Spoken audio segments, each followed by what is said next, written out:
LAN.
Go. Ladies and gentlemen. Oh, dude, I don't have the intro smoke anymore. I really don't. He's washed. He's washed. I am already. absolutely washed. My name's Frog. I'm joined today by Kaizo. Maybe I'm joined by Ian Eyes. I have no idea if they can hear you or not. Ian. Nope.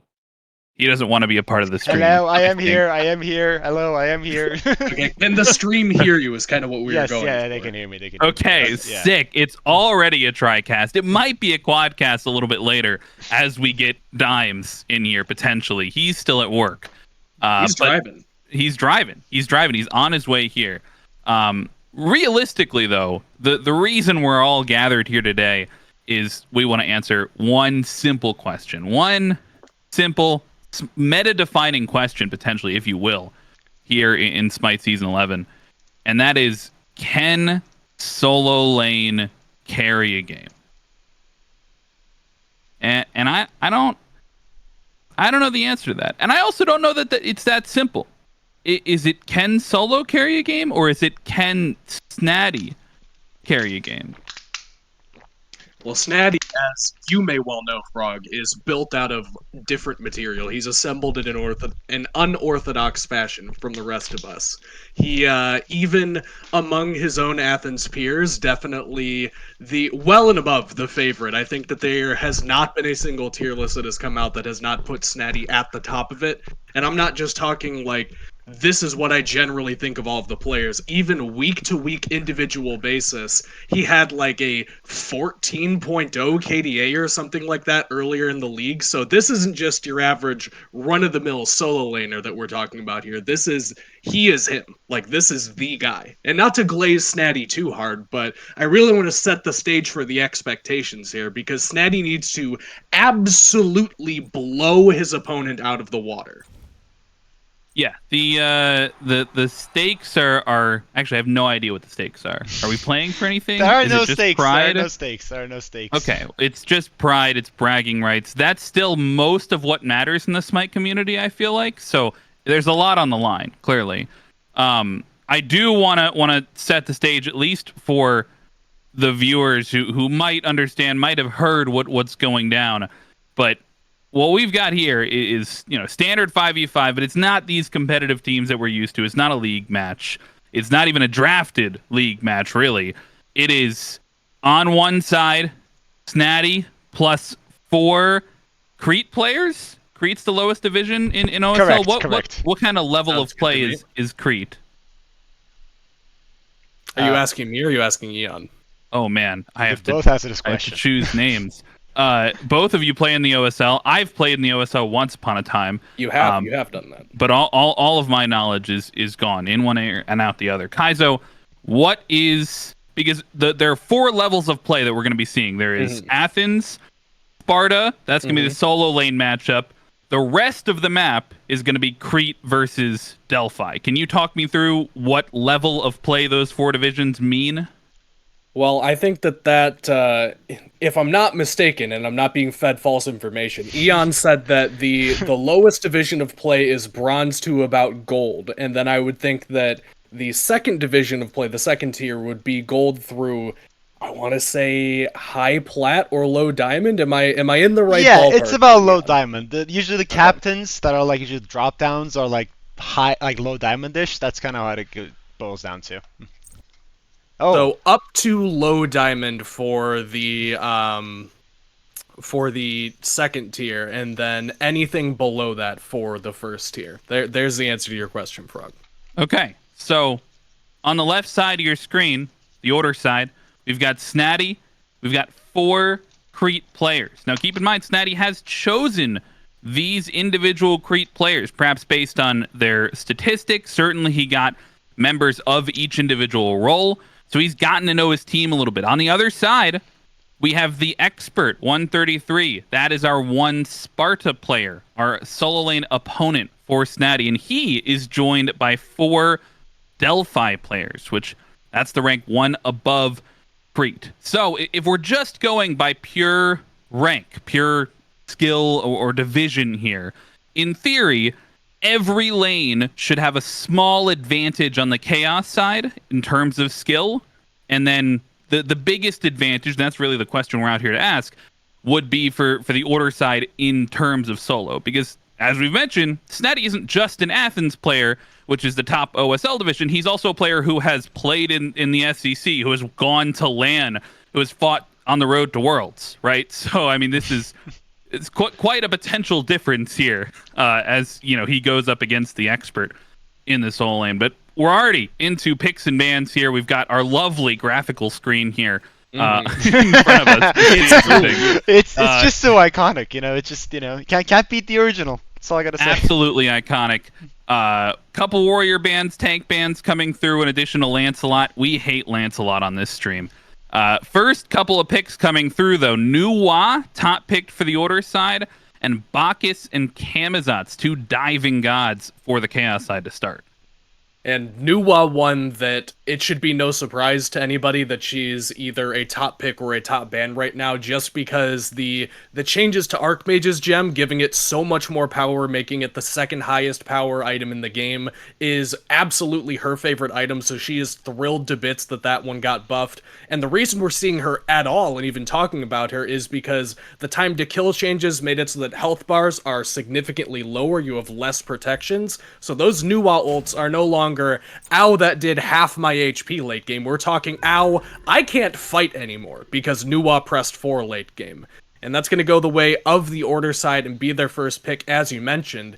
But across the way, the Chaos team getting what is widely considered to be the, if not one of the best supports in Bacchus. Incredible amounts of lane pressure, very difficult to deal with the push pressure on the buffs.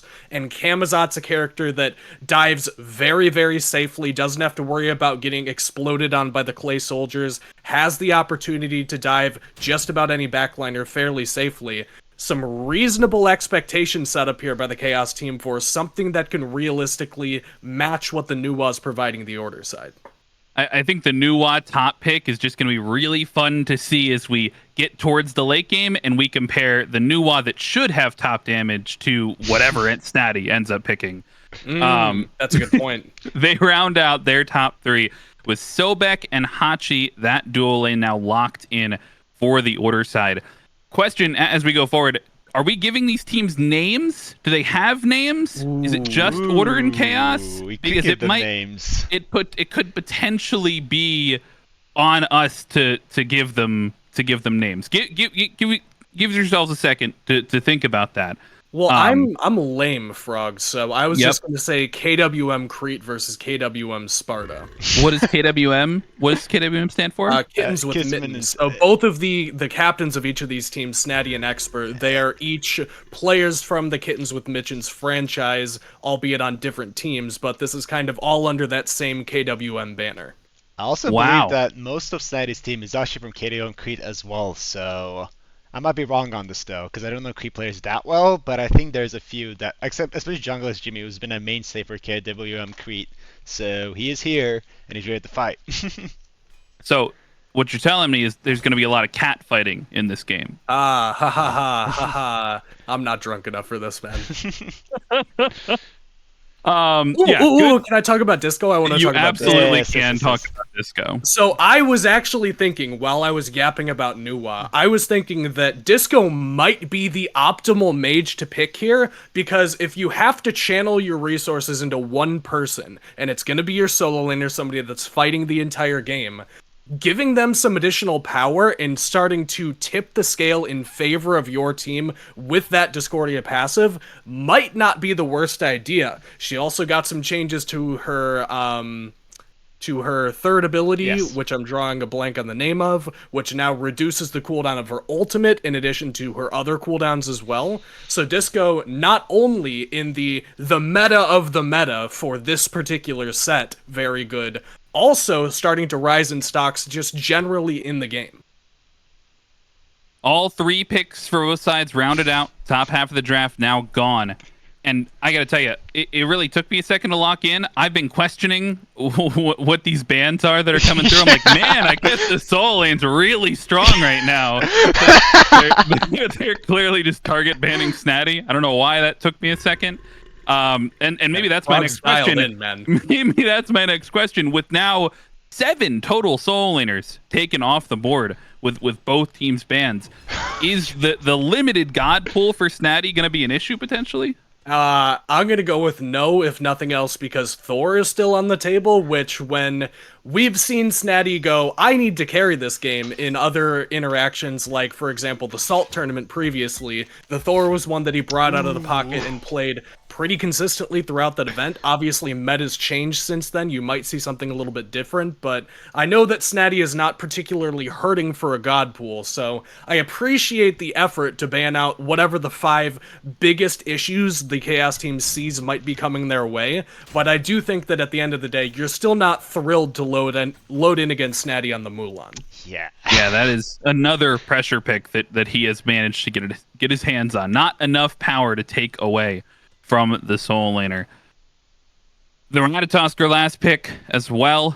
The Nuwa, and that's paired a lot for some global pressure. And you look on the other side, you have the Chernobog as well. So a little bit of global pressure from both sides, or at least semi-global pressure in terms of the Ratatosker.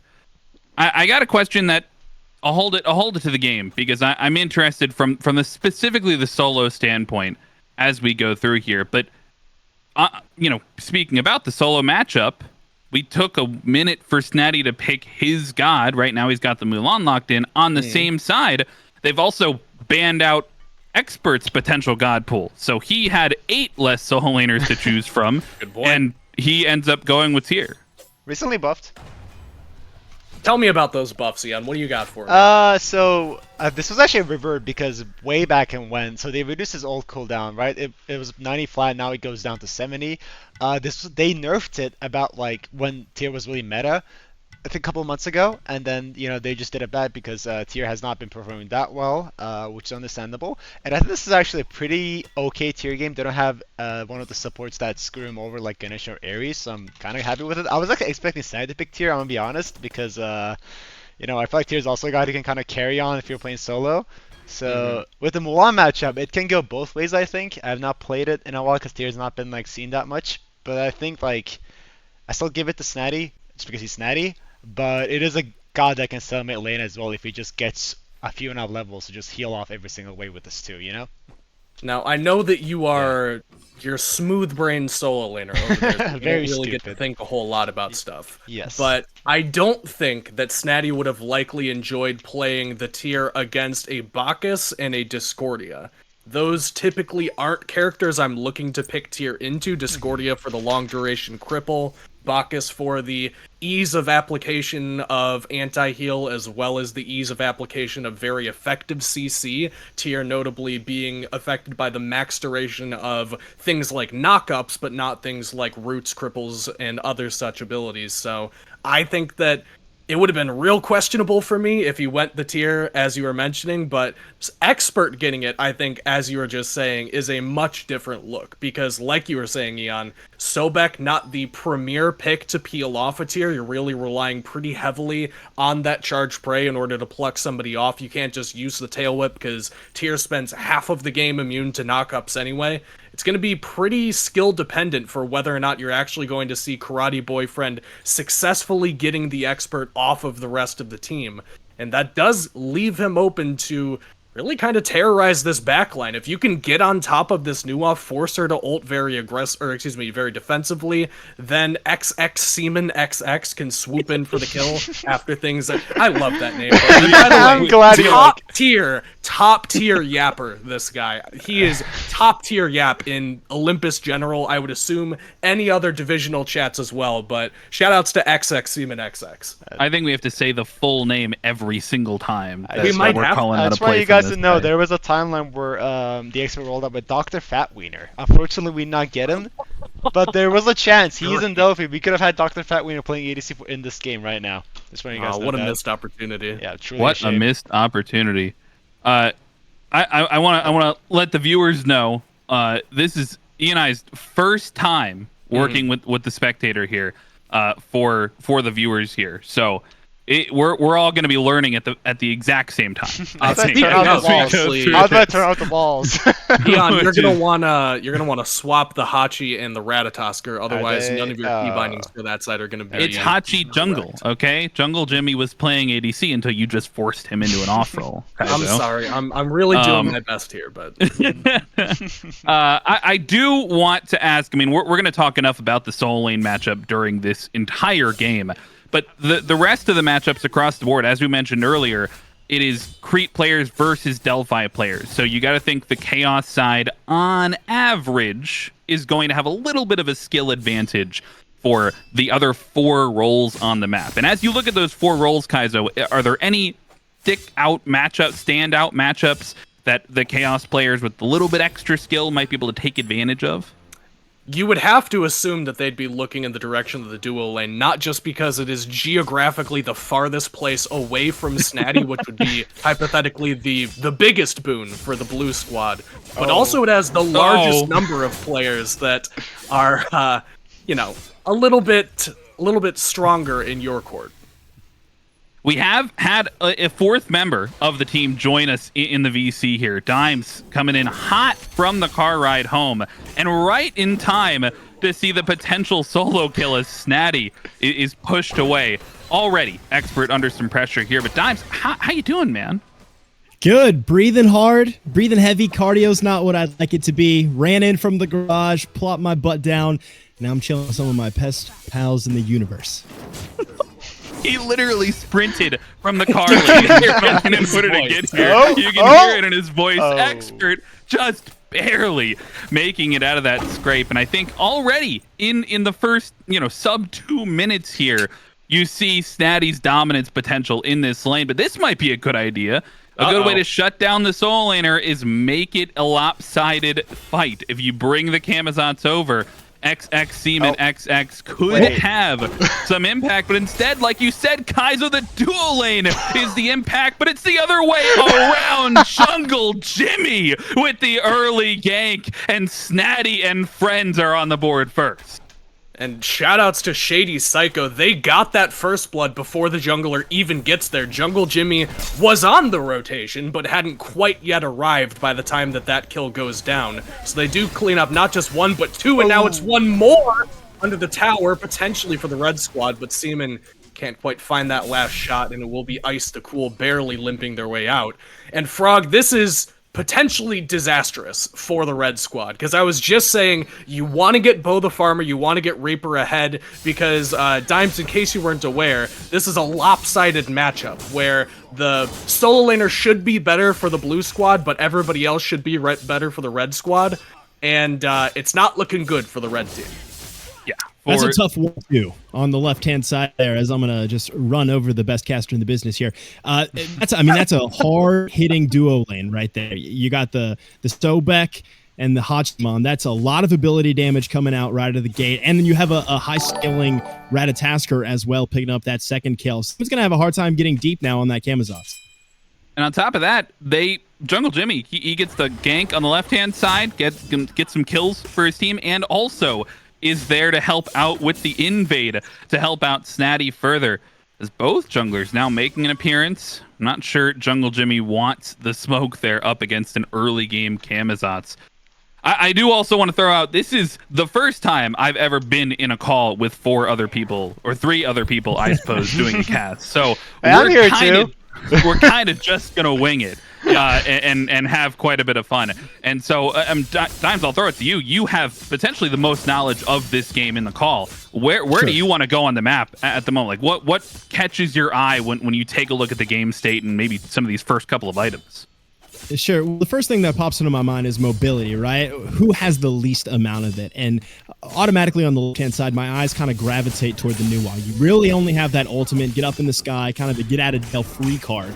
But otherwise, you're kind of just stuck in that mist, wandering around, and Camazotz has a ton of dive potential. Mulan popping that ultimate just to throw out some easy solo damage. And on the flip side, though, you've got a really short dash in Discordia. So I think a lot of it hinges around this middle lane. Like you mentioned, Snaddy going to have to get up big to carry the west of the blue squadron. And it's going to happen here. Snaddy going in, but unfortunately burning that ultimate earlier on allows the tier to pop a Lawbringer in return. Getting low here, though. Up into the air is that new wall. Like I mentioned, Seaman with plenty of dive potential. Ultimate online here. 1, 2, and 3. Not going to do it for the Camazotz, but right under tower and surely going to trade his life back. Jungle Jimmy needs a little bit more damage, but should be able to trade that back out. It's at least a 1-for-1 as the red squad puts their first kill onto the board. And that fight happening over towards the solo side, which is maybe where I expect to see a little bit more of the action, but that time it was the action started by the red squad up in the enemy jungle of Snaddy on that solo side, which is kind of not where I expected to be fighting, Kaizo. No, but if Seaman has the damage to convert that kill, they just barely missed the damage check required to get the Nuwa kill before going into tower. I think we're preaching a completely different narrative here. It's only because he had to eventually trade himself out back to Jungle Jimmy on this Ratatosker that things really didn't go optimally for the red squad. But I think that Dimes is right to point some of the attention toward this mid lane. It is very volatile with the lack of mobility. No ultimate available for the expert, but a great push, and it's almost the life of Jungle Jimmy as he's forced to ult away. But yeah, Nuwa, a little bit of range, a little bit of global pressure. It's also this Chernobog, which we haven't talked about a little bit. After falling early, maybe a little bit of a slow start from that Chernobog, but that's a god that could make these fights lopsided as well if they continue to fight on the right side, as Ice the Cool gets completely removed from the map. Now you talk, Dimes. Yeah, that's No, I said like it's like a I trade. hit him with a spicy meatball, and then it was Kaizo's going to come in. Well, it's like a trade back and forth kind of I'll thing. talk, guys. It's okay. So they're hitting the totem. They hit the totem. It's not dead yet. Excellent. That's solo lane game. Oh my god, that gameplay is insane, Ian Eyes. That's what the casting at Worlds was like. I mean, dude, thank God Dawson's back. Tell me about it, man. Oh Bro, my you want goodness. to talk? I'll talk. No, Snaddy takes on the expert on the Snaddy right hand kill. side. No, I missed And it. all of a sudden, the blue team going up 4-2, and that's exactly what you didn't want to see happen if you're the Chaos Squad, right? Okay, You put, hold on. Is it worth pressing the rewind button in order to go back and watch the solo kill? Is it? You have those? It's only We do 30 have those. seconds. We do have We those. play do the tape. have one of Alright, those. let's I see, do let's think see. we have Alright, to. alright. We have to take it back a second. All right, let's Now, rewind time. break this down for me, Kaizo. Analyze through it. Over here in the solo lane, that's where the kill happened? It was a solo right here, kill. a solo kill. Oh, all right. Well, Okay. expert, Okay, a little nice bit heal. overextended here. You can see that he Okay. goes for the fearless back into the wall, and now with both stances abilities down, you should really be attempting for a disengage. Yeah. here. Snaddy Oh. plays it very cool, spaces appropriately, Nice. and just catches him as he's trying to get on out of there. Lawbringer does not go off in time. CC immunity won't help you if the damage itself brings you down. And once again, Snaddy just proving why he is the dominant force, not only in this game, but in every game that he loads into. Yeah, it's the maybe part of the tier pick, in addition to, the synergies that we talked about a little bit earlier. Expert hoping that he can get some extra safety with that ultimate, put a little bit of distance in between himself and Snaddy, but right there, just too much damage too quickly. And you can already see him out to the top of the player damage charts, quite an advantage early on, as Dimes looks like a grouping around this Bull Demon. Yeah, it looks like our first big team fight. The expert's caught way out. Karate Boyfriend with the finishing touches onto the tier. An easy 1-0 snag there for the blue team, who's had some pretty impressive showings here early on. You mentioned that the rest of the blue squad maybe not measuring up to the Chaos Squad, but I mean, they're begging to differ here with a 3-kill lead, not even 8 minutes into this game, and spreading it across the map too, right? First kills over in the duo, seen some aggression on the right-hand side. The only place we haven't seen any action is in that middle lane. At 2,000 ahead now for the blue squad, or for the red squad, rather. Oh my goodness, for the blue squad, and it's increased even further as Shady is able to take the kill. And this is where we should see a lot of the fighting taking place for the blue squad. Karate Boyfriend dashes in, doesn't quite get it, but things are heating up. Seaman under some pressure. Snaddy on the front lines, now choosing to back off. Camazotz. And in the air, it's a dive for Jungle Jimmy, looking for the 1v1, and he'll find it A trade out gives the expert a kill. But now the rest of the blue squad here, maybe an over chase. They got to be careful, but the Lawbringer is in. And now the red team has Snaddy to deal with. Snaddy in the back line here, doing the damage, and Karate Boyfriend rotates back in, says thank you very much, picking up the kill onto the middle laner for the red team. And that's going to be it. It's going to be a full retreat here from the blue team, picking up a couple and getting out scot-free. What looked like a punishment for the red team actually turns around in the favor of the Order Squad.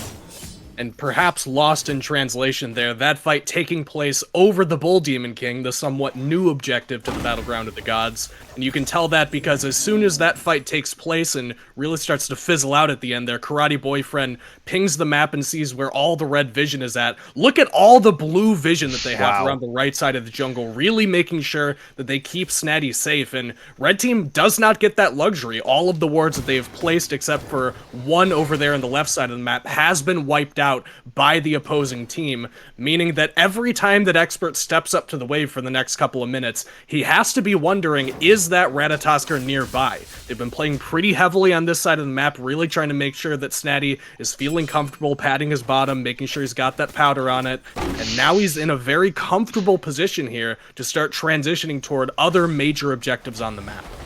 That's right, 2 levels ahead for Snaddy. And take a look at the build as well. Hold that thought. A little bit of action on the dual lane side as Seaman takes quite a bit of poke just from Karate Boyfriend. But, I mean, this build really says a lot to me. It says Snaddy wants to get involved and have quite a bit of damage out the gate. Those are 2 hybrid shields, not technically hybrid, right? No more hybrid items in the game, but he's got a lot of defense and a lot of sustain and a lot of power to be in your face right now at this point in the game. And he's also the only one with the second relic online right now until his Hachiman goes back to base for Shady Psycho. Only a little bit of space here as they go towards Ice to cool here, but it might be seen out in the mid lane. Jungle Jimmy able to help out with that kill. And once again, a pick for the Order side. Frog, you were just talking about builds. I know I've been a second since I've casted, but someone walk me through this shifter shield here for Baka's first item. Someone smarter than me. I don't think we have anybody like that, but I'll take a shot at it. I mean, I might as well. You are Shifter shield. Okay, no. Both of you guys have made comments now. What's with what am I missing? I feel like this is like an inside joke that I'm not part of. Well, the shifters was very good to the point that it was like considered broken and needed a nerf, and they did nerf it, but really just not enough times, if I'm honest with you. Yeah, it is still quite a powerful item and a good one in terms of giving you a lot of pressure early as Reaper gets solo killed again. This one we won't rewind for. It's not a Snaddy featuring play, but I mean, that on the left side of the map, I mean, we thought this was going to have to be Snaddy as the primary player here, thinking maybe we have to get to the mid game, we have to get to the late game, we have to wait for Snaddy to factor in. At this point, I'm watching individual skill gaps on the side of the blue team. I'm not sure that that's how they expected this one to go. I mean, chat is starting to break out in cries of Reaper fraud. Are we sure that Shady isn't the better player of the two of them? So I think, Twitch chat has never been wrong before, and I don't think this is going to be an exception as red team groups up around the mid lane, actually catching blue team with their pants down a bit. They are pretty heavily in a deficit right now, but they do sneak away what is the first major objective, whose name is not Bull Demon King. So, shades of light here for the Chaos Squad. I mean, we've been talking doom and gloom. It's like like silver linings, like names. bad stuff, good stuff. Here, all right, I'll try to be more direct. Yeah. Here's some good things we can look at here for the Chaos Squad. Right? Sure, you've got a gold deficit, a kill deficit, an XP deficit. You're losing objectives across the map. But besides that, right, let's take a look at some scaling. You're only down 2 levels in the duo lane. Chernobog's always going to play a role pretty much at every level, right? Whether it's with auto attacks or ability damage, that global ultimate is going to provide pressure. Same thing with Discordia. If you allow her to scale up, she's going to be 1 or 2 shotting people come the late game if you can make it that far. And then Camazotz is just going to be able to play backline dive. Discordia has to survive to the late game, though. That's a key attribute in order for their scaling. Tough to do when you get Snaddy rotating into the mid lane. I just want to point out, when we call the positives of the other team, and we have to lead with the Chernobog's only 2 levels down, now 3 levels down. That's a little bit of a rough spot to be in. And one I would argue for, the Chaos Squad is not in a positive spot right now. They're going to have to look for a way to fight back into this one. It might be around one of these early objectives. That's if they want to contend with Snaddy. Looking to zone out Seaman, as Bo the Farmer might step up to this. About half HP on the Pyromancer. Jungle Jimmy a little bit lower than he might like, but they have to secure it, and they will Let's not. Go! Let's go, the farm! Able to take away the farm, doing his name justice as he steals away the Pyromancer, and Seaman able to distract Snaddy for long enough for him to do so. Feels like you could have argued the opposite direction. I mean, Snaddy was the one holding W in that engagement. Seaman was, I'd say, maybe a bait instead of a distraction there. He does manage to keep the solo laner away from that engagement long enough. And now we've got a potential gank here by the support? I mean, why not, right? You have such a lead all across the map. You take that lead and you expand it. Lawbringer able to allow Tier to escape any kind of aggression on the right-hand side. It's going to be an ult for ult, but Karate Boyfriend is more than happy to burn that one. Speaking of ultimates, hopping on the horse is Hachima, Shady Psycho, and get out of dodge around that Gold Fury, which is up and ready to be taken at pretty much the blue team's leisure. Shady Psycho is level 17 at 14 minutes into the game. It's about to hit 15, right? And we'll take away a little bit of the credit. But I'm scared of a Hachiman that's level 17, and that's not even the player that I'm supposed to be scared of. It's the level 16 player, and the mid laner is also now level 16. There's a lot of things stacking up, and so Kaizo, you get the hardest question of the day thus far. How does the Chaos team fight back into this one? Where are their win conditions? What are they trying to do in the next 10 minutes? Well, I do think that we're right to start to point the direction back toward the duo lane, because a lot of the negatives for the red team and the positives for the blue team are on the right-hand side of the map. You've got a jungler that's about a level ahead. You've got 2 levels up in favor of Snaddy over the expert. However, this Hachiman, now level 18, as you can see, Kamazot's on the left side of the map looking for a gank here. This would be a huge shutdown. It would be a huge embarrassment if they get 1v2'd or 2v2'd rather, as the jungler comes through, 4-step into the air and into the escape. But now the Nuwa ultimate just not enough. I gotta tell you though, Snaddy. 10 minutes from now, that's gonna be enough, and it will take down the junglers. Now it's Snaddy on the left-hand side. Oh, the Farmer, weird spot here, rotating in, and sure the rest of the squad's going to escape. Scratch that. Karate Boyfriend picks up one. Ice takes out another. It's going to be a trade out in the middle lane. Somehow, the Ratasker has scraped by with just a few HP to his name. The expert, with a couple of dodges. Here comes Bacchus back in for support. A nice stun onto the enemy support. Shady Psycho picks up one more for a second rage stack. And the expert gets out. I mean, Bo the Farmer, nice rotation to try to save some face, but ultimately is just going to hand the Gold Fury over to the blue team. And that could have been a great opportunity, Frog, so I'm going to talk about that instead of letting you talk. That could have been the best opportunity that the red squad had to shut down the momentum of blue team. Because don't forget, every level ahead that you are of your opposition, that is an incredibly larger step toward a shutdown bonus. So now, let's say, hypothetically, Seaman on the Kamazots, 4 levels down, kills Shady Psycho on this Hachi. He could easily get 1.5 to 2 levels just off of that, and go from slightly behind his opposition to now suddenly back along the appropriate power curve. He's a little bit behind that level a minute pace that you typically want to go for your backliners and damage dealers, but that would really smooth out the curve of that progression for him. He just needs to find some way to get a kill onto one of these backliners. Well, Snaddy, now alongside the rest of the Order squad, making a grouping here in the mid lane. They will grab the Stygian Beacon.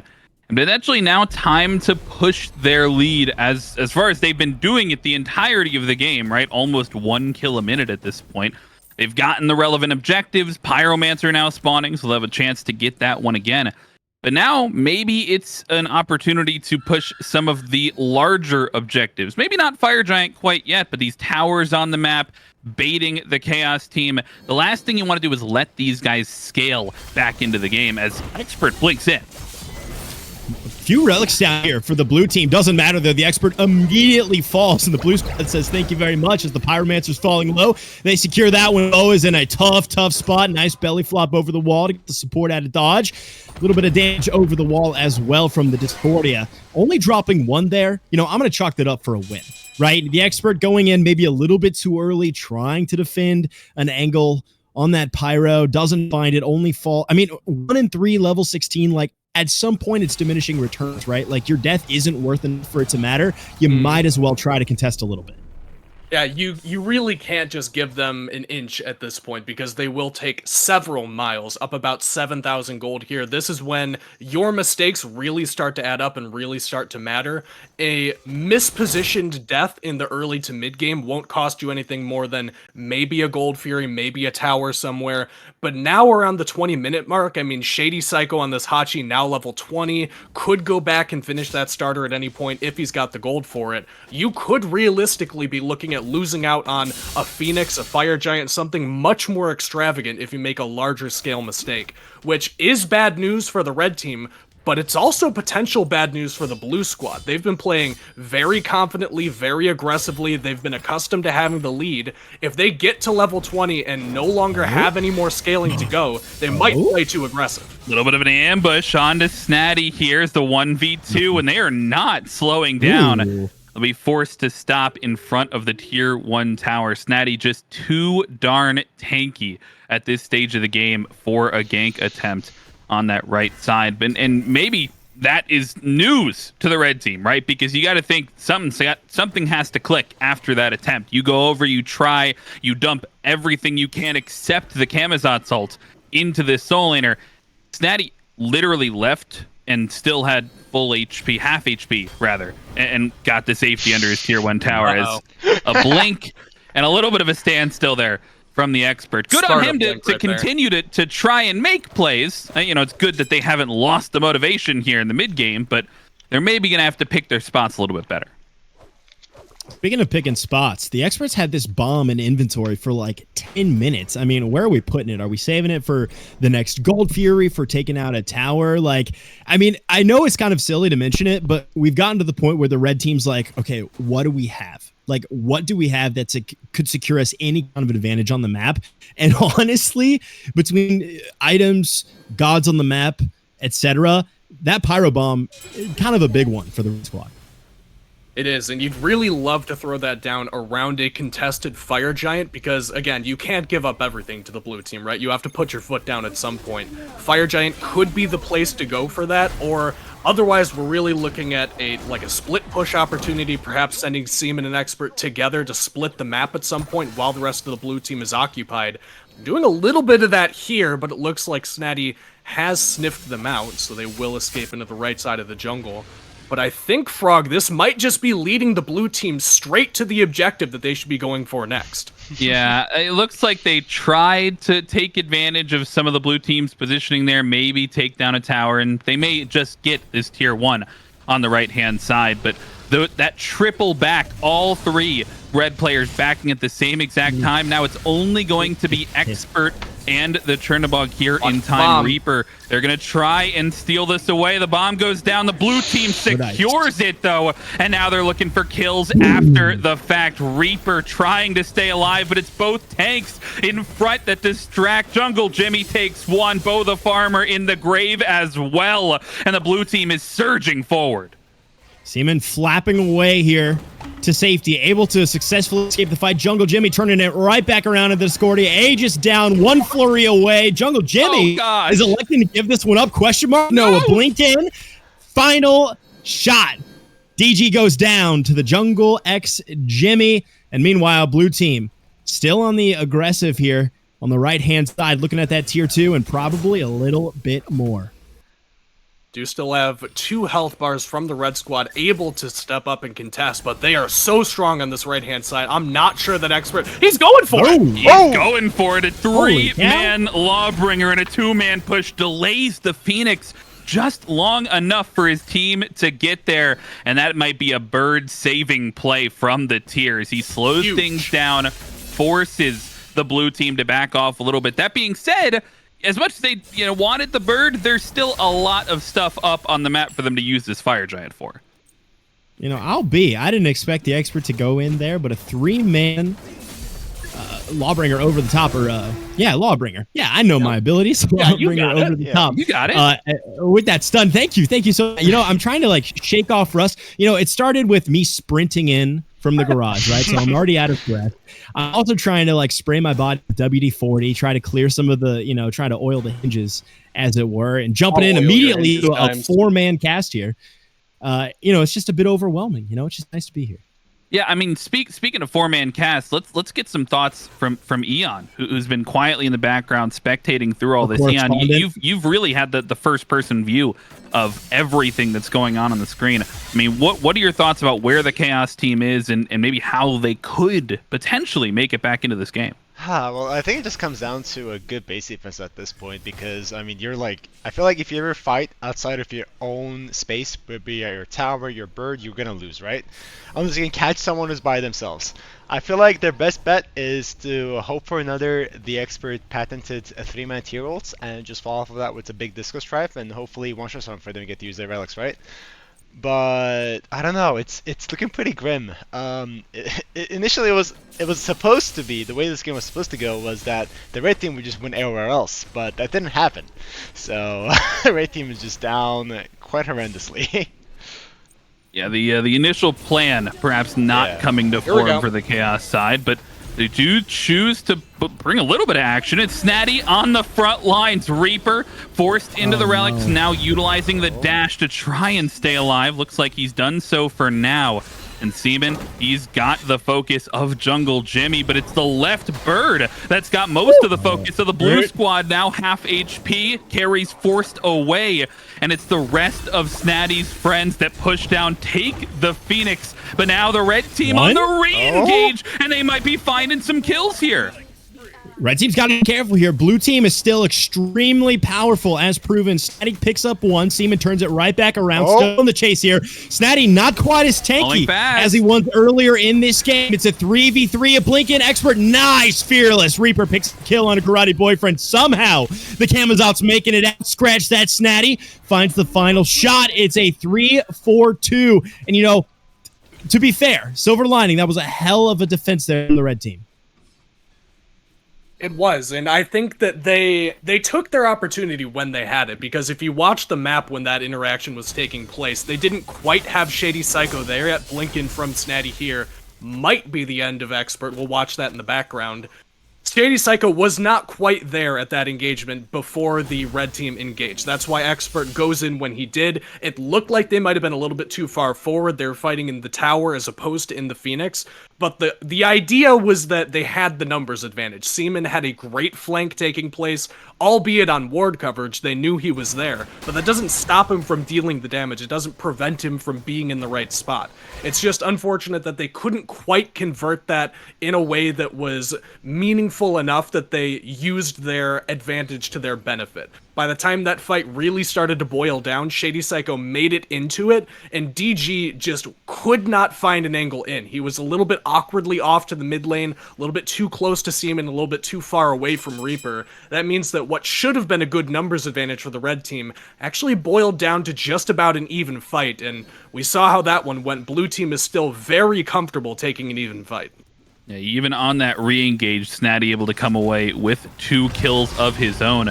But now, blue team not wasting any time, picking up the fire giant right as it respawns. And the red team, they know this is happening, but they're going to have to deal with Snaddy on the front lines. The tanks get into the back down low. 20% HP for the fire giant. Nobody's securing it. It's anybody's objective. The red team let's fucking go! As the kills get traded, Seaman does fall down, but Reaper, a 1-for-1 so far. It's a triple kill for Jungle Jimmy. He takes down 3, and it's Bo the Farmer trying to stay alive, but a quadra kill for the Ratatosker. It's only Expert left on the map, and as much as the fire giant steal is worthwhile, it'll only be on 1 member. Oh, Frog, what turn? I mean, My heart is broken there for the red team. Looked amazing to start. Unfortunately, Discordia falling to about half HP before the Fire Giant was ever secured. Using the Aegis to ignore the New Wall ultimate. It allows the blue team to take out the rest of the squad. It's now a 5v1. The Expert found a miracle defense on the right-hand side earlier. Can he do it again? It looks like they won't try for it, but I mean, Kaizo, even without Fire Giant, the blue team win the fight, and now they have every other objective to take on the map. And that could be, we talked a little bit earlier about yapping, and I think that could be some snaddy yapping that might be the reason that fight went the way it did. A lot of lesser experienced teams see a Fire Giant fight and think the main objective of this interaction is we have to get the Fire Giant. And if you're the red team, that might be the case, but blue squad were only playing the health bars there, and they're doing it here as well. Seaman in on the blink, looking for the mid laner into the ultimate, but the damage will take, and the mid laner will fall. Ice the Cool falls down first, and Expert finds the ADC. Snaddy has to show why he is in this game if he wants to make it out of this fight, and the solo jungle dive are coming together to turn it around. They may have one more in Karate Boyfriend, but it's a double for Snaddy, and they're not able to take down everybody. It's a 3 for 3, and they're still trying to find the tier. About to be a 3 for 4 here. It's just a matter of who's going to get the final hit onto the Expert. The Expert, for his work, is going to try to buy as much time as possible for the rest of the squad to get online. Nice heal there. Snaddy with the yoink back in, some acorns, and the Milan with the final shot there. A 4v3, but a well-timed counter engagement there from the side of Chaos. Spells a little bit more life here than I think we anticipated from that right side squad. Oh, absolutely. And that's actually what I was just about to bring up, is there is more fight in this red team than I see in some SCC level teams, some SPL level teams even. I mean, you get a professional grade team in this position, down 15,000 gold, down 2 birds, and you are waiting in your base for the enemy team to come to you. You're kind of just accepting your fate.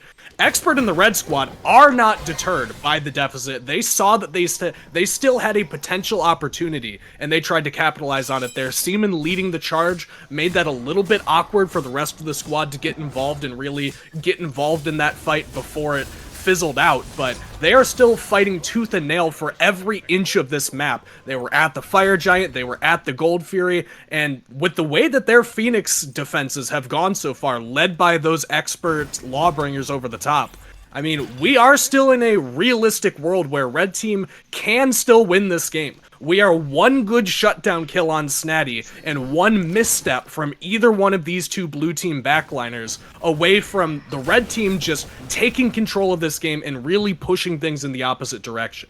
It's the indomitable Delphi spirit. It's the indomitable Delphi spirit. I'll never let it down. The indomitable Delphi spirit coming from Eon. But no, I mean, this position for the red team is a unique one, as you've mentioned, but I mean, I thought they might just have to wait out the next Fire Giant, wait for EFG to spawn. Looks like blue team not satisfied with that. Snaddy on the Fire Blink into the Phoenix, and they will take down the bird. All the meanwhile, the entire red team isn't even here, and they're still trying to fight back. Seaman a little bit of damage, and the Lawbringer trying to desperately find something, but Expert feeds himself to 4 members, and Jungle Jimmy finds one as well, and now the red team couldn't be better set up for the Fire Giant. You know, Frog, it's easy to criticize that play, maybe say Expert went a little deep, but you got to understand the position he's in. Top damage, clearly leading this squad here, trying to make a hero play, trying to put the rest of the team in the backpack. You got to appreciate the mentality of, man, if I can just make one good play, if I can get 1 kill, 2 kills here, the rest of the team can follow up.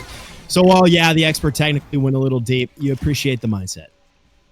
And you also have to understand that he kind of got hung out to dry there by the rest of the squad. It's not like they didn't have the tools to assist there. Reaper had the ultimate available, even channeled it during that fight, got the Shadow Clones in the backline, and had an opportunity to jump on top of the enemy backline and make a game-saving play, potentially, but instead disengages from that interaction, instead goes in on the Ratatosker trying to help the counter dive, and that just resulted in them missing out on a potential opportunity. It's really not individual misplays that we're seeing a lot of from the red team. It seems to be just a lot more disjointed from them. And that may be once again credit to the Snaddy comms that are likely leading this blue squad, but they just seem like a much more well-oiled machine in these late game fights than the red team do. Yeah, I couldn't agree more. My eyes immediately have gone to the Nuwa player damage lead that she just got from pressing that ult while they were doing Fire huge. Giant. So we'll have to see if Snaddy can take that one in this next fight. But I mean, this is, for all the scaling the red team can do, and they will continue to scale, this EFG pickup for the remainder of the game, this might be the play that the area you want to capitalize. You are as far ahead as you were earlier.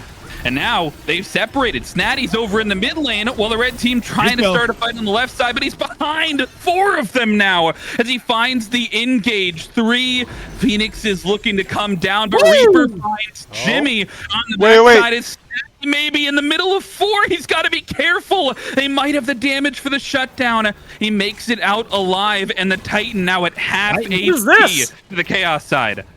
Expert going down to the shots from Shady. Psycho, meanwhile, left-hand Phoenix on its last legs. Chaos Titan has fallen down to half. Shady with a second. Shady maybe with a third here. On his last legs himself, Seaman's going to find the final shot. Snaddy rotating back in, says, I'm not done with you, boy. Get back here. Reaper's going to go down to the shot from Ice the Cool, and it's only a matter of time before the Chaos Titan follows in the footsteps. So the farmer, the only one left alive, won't have enough in the tank to stop the Titan from falling in game 1 to Snaddy. And game 1 of what will either be 1 or more than 1 games, because we are not quite sure of that yet. But no one can take away the game 1 victory from Snaddy and the rest of the boys. And I want to talk about that last fight just a little bit, because I called out Expert's name right as that was starting to break out. He had the flank of all flanks. I mean, he went to Timbuktu, he went to Saskatchewan, and he came back around the middle tower even, and then still had time to back up underneath the rest of the blue squad, but instead of falling back, instead of moving toward the tier behind them, the entire blue team surged forward and bought space into the enemy territory, which meant that despite Expert getting such a good flank, he was too far away behind the enemy team to even get any value out of it.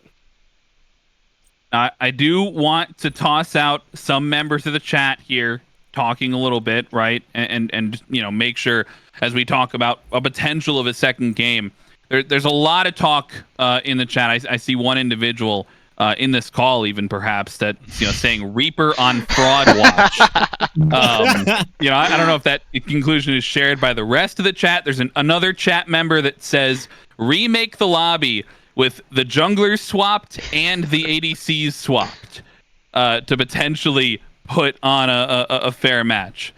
So unclear perhaps what the conclusions are. Certainly I'm not exactly sure that game tested our theory. If we were watching to see if Snaddy could carry and we're getting solo kills on the other side of the map, I don't know if it is the true scientific method that is being worked.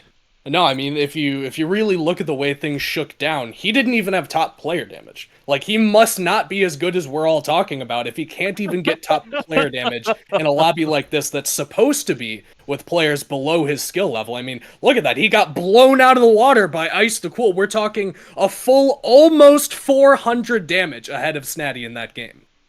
He actually might just be the best player ever. We'll leave.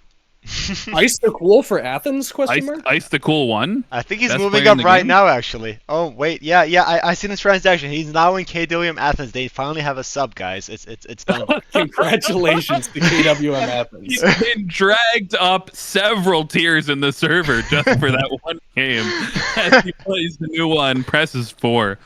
Very, very impressive. I also want to point out, we talk a lot about Snaddy's damage. Another thing that we were talking about, especially before the stream started, is what Snaddy brings to the table outside of just the character he's playing, the damage that he can do, right? The comms that we weren't able to hear this match, able to keep his team cool, calm, and collected, decide on a game plan, and potentially giving a lot of confidence to the rest of his team. I'm looking at those ward numbers. Oh, did it just kick me? Oh no, it just kicked me from the call. Oh no, why did this happen? be said for that. I noticed that for the first like 10, 12 from minutes or call. so, didn't see a single ward from the expert on the right-hand side. Could have been the difference. Just saying. And Well- I do want to get more of your feedback on that game, Dimes, because you came in a little bit late, you Sure. came in a little bit shaken up, but I know that you are, by a wide margin, the most Smite-savvy person in this call right now. All right, so I chill was out. wondering, You gotta what relax. is your take on things that need to change for the Chaos team going into game number 2? Well, I saw a lot of hesitation across the map, right? Like you saw some early ganks and some early wins from the blue team, and then I saw a lot of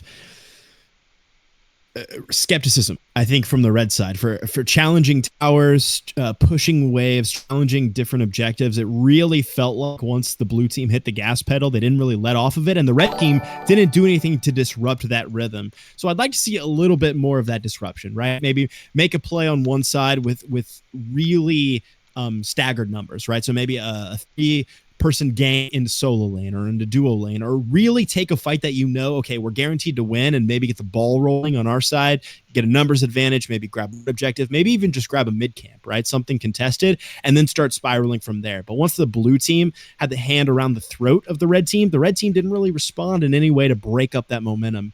And as we know, momentum is actually a huge driving force in any sport, whether it's sports or physical sports. Once you have that vibe, once you have that flow state on your side, it's hard to break out of it.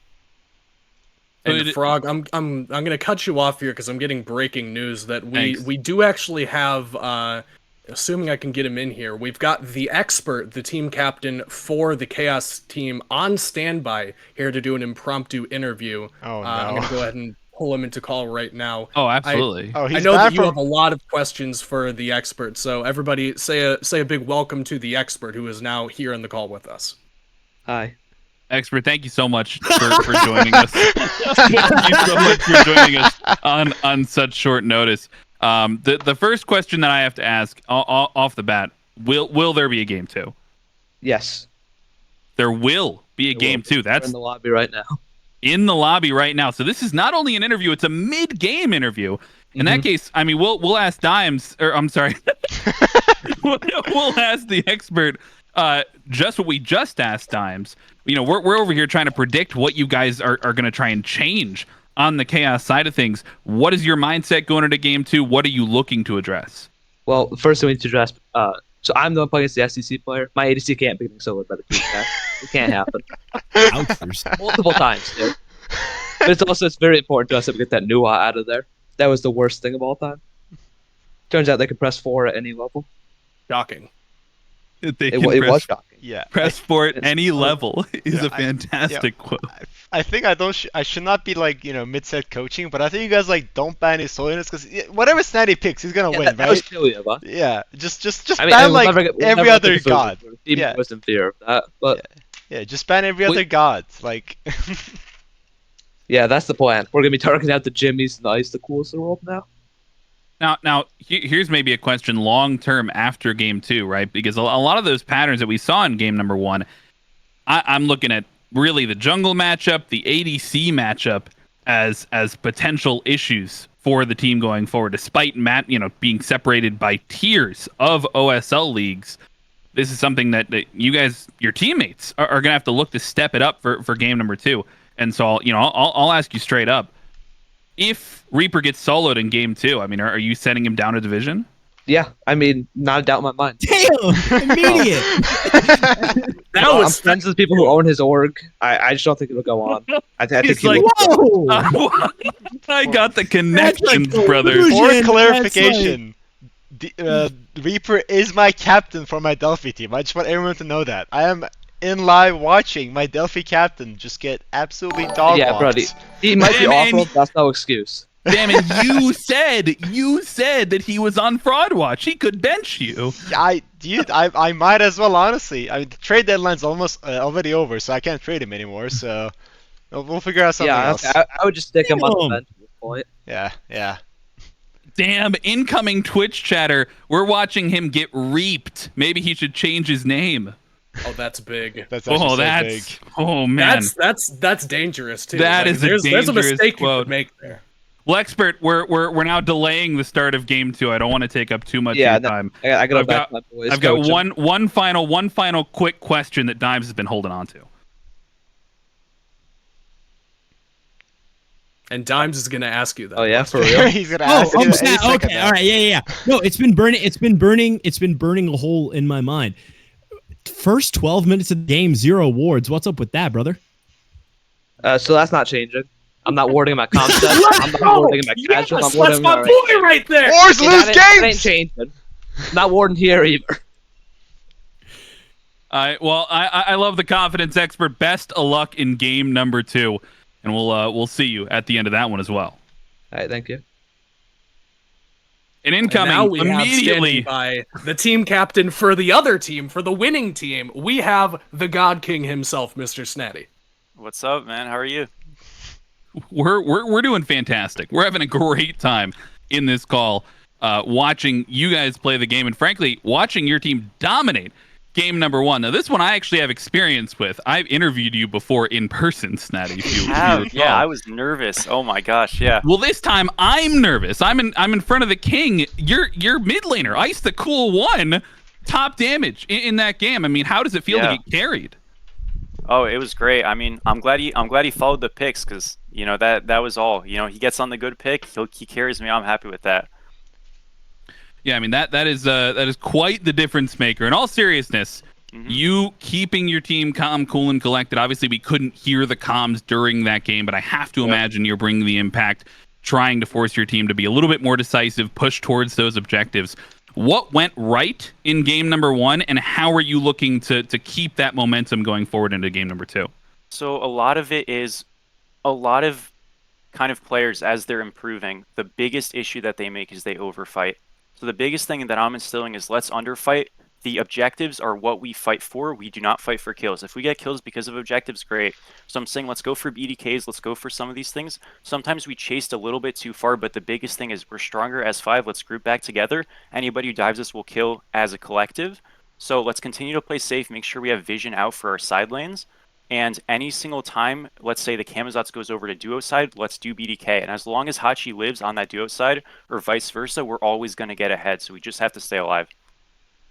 Definitely a good mindset going into game number 2. You guys are riding on the momentum. Only one more question before we send you back. Kaizo has been holding on to this one. I gotta ask, Snaddy, what do you feel when you get 5 target bans coming your way? Because we are just talking with the other team before you got in here about maybe some potential changes to the picks and ban strategy. Are the 5 counter picks felt in the draft phase, or should we might as well pass each and every one of them? Well, look, I could have picked a god top 3 if I really felt like I needed to. The thing is, anytime you're banning 5 solo picks, you're also banning it away from your own team. I'm going to take those trades every time. 7 warriors or guardians, solos, whatever are banned, I'll feel a little more comfortable than other people. So I'm always okay with it.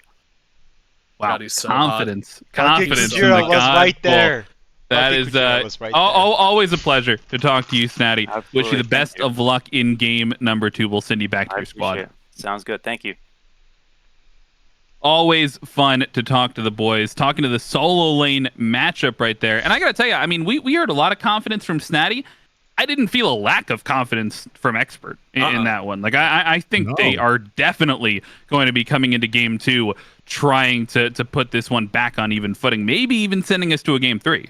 And Dimes, correct me if I'm wrong here, but the impression that I got from Expert is once they ban Nuwa here in this picks and bans, that's GG for their mid laner. They no longer have to worry about what the mid laner for the now Chaos team, previously Order side, is going to be doing.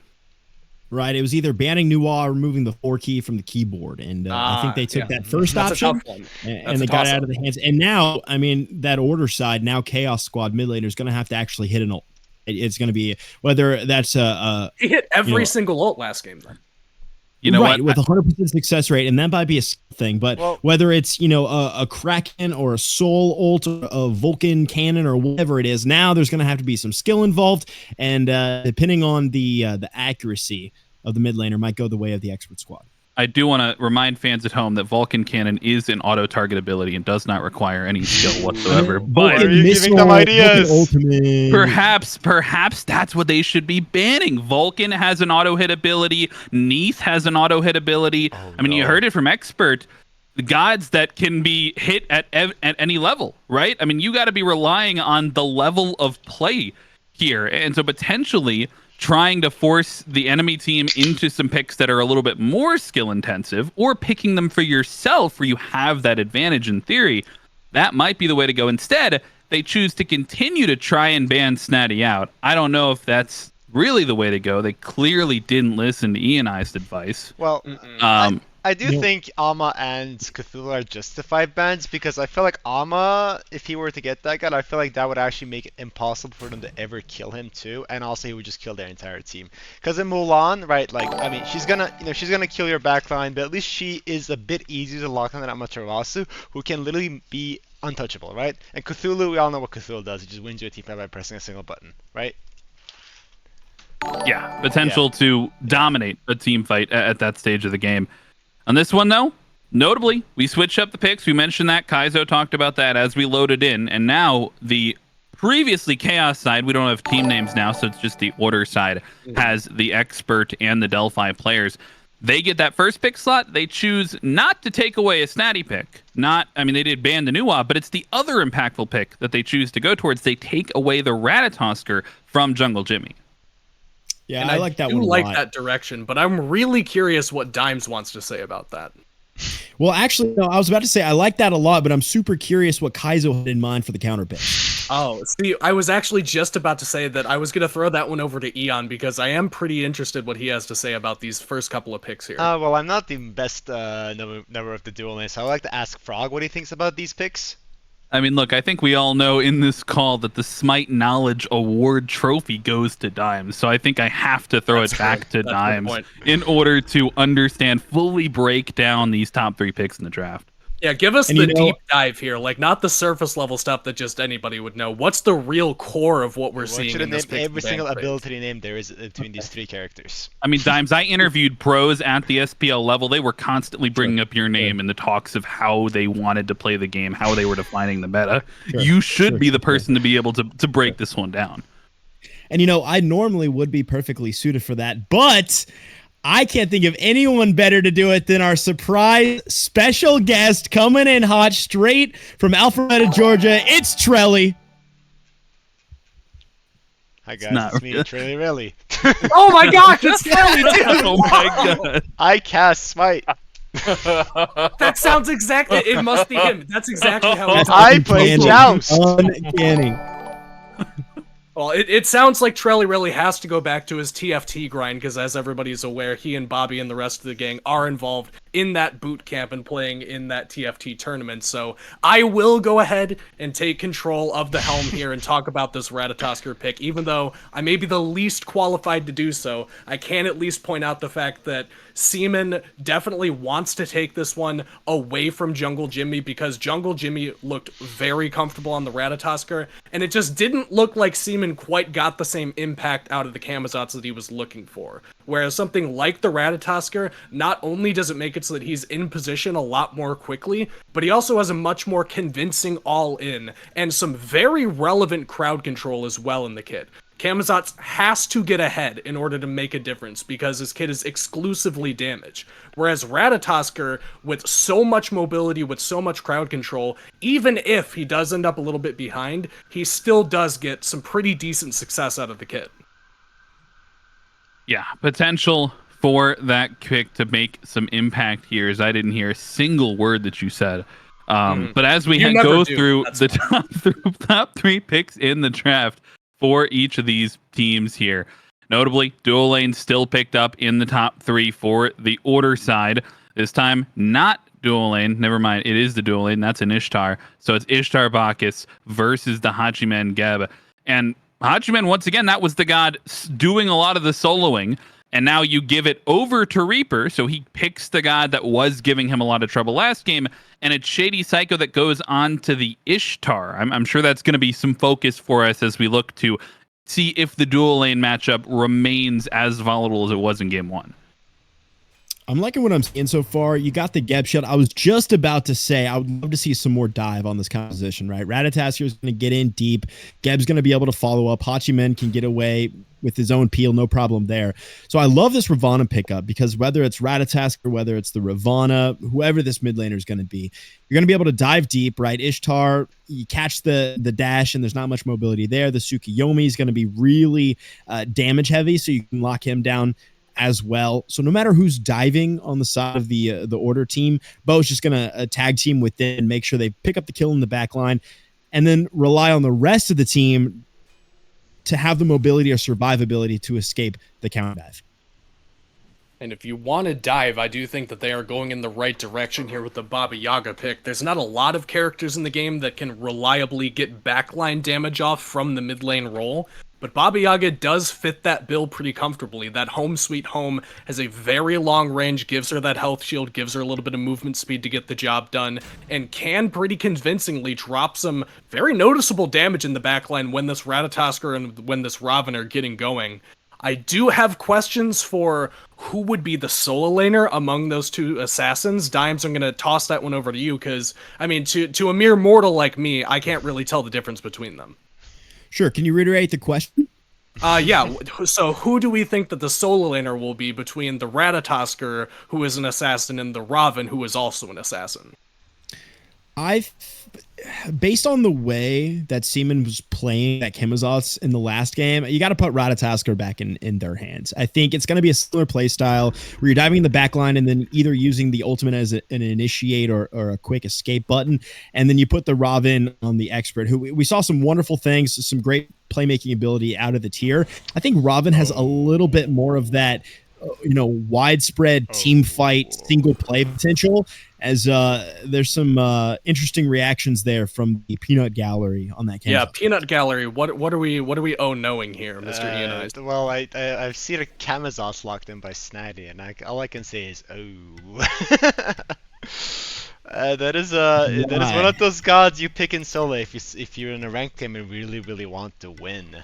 And I guess it is a Raven no, it is a Rat solo, which I do think is not that good. Wow, okay. Yeah, I was expecting that either, but I don't think it is that good into Kama, especially early on. Kama just, I don't know, it's a really risky pick on the expert's part. I think they was just thinking to take it away from Jungle X Jimmy, because I'd rather have him just be on a warrior that is just gonna survive lane phase. With Rat, early on you were so much more squishy than a warrior, right? So you have so much more potential to get killed.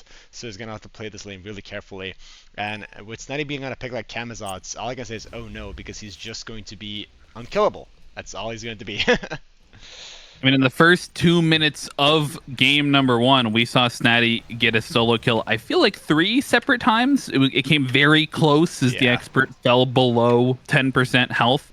This time, with 2 assassins over there, the volatility gets a little bit higher. I would argue that Camazot's has a little bit more raw damage out of the gate, as Ratatasker does as well.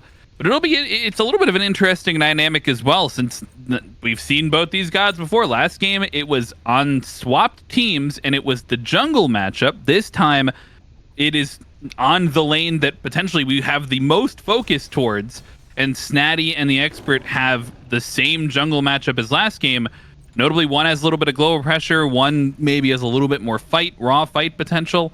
I mean, do you think now that we've got assassins over there, Kaizo, that the focus is going to be more dominantly on the right side of the map early? I would argue that even if it isn't, it definitely should be, because when I see 2 heavy damage characters in the solo lane, I'm thinking somebody has to die or this is going to go very heavily one way or the other. And if you're on Snaddy's team, that's going to be the Chaos team this time around. You want to see Snaddy get as big as possible on this Camazot's, which, again, as we were talking about in post-game in the last game, it needs to have a lead in order to feel impactful, because it is raw damage, no crowd control.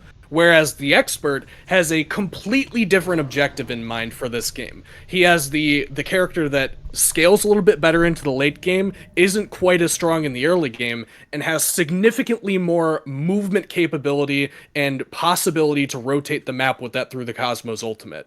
If he also goes to teleport, which it does look like he elects for here in that first relic location, He has so much ability to rotate the map and influence other parts of the map sooner than he did last game. When you're on a tier and you have to get the blink, you're a little bit locked into your lane. You feel like you're forced to stick around for a little bit longer. Now on this Ratatosker, it is absolutely going to be on the expert to drive the pace of this game for his team, get involved around these Bull Demon King fights, show up for a mid camp at some point, make an early rotation to dual lane, surprise them with the Through the Cosmos. You have a very different agenda if you're the blue squad in game number 2 here than you did in game number 1.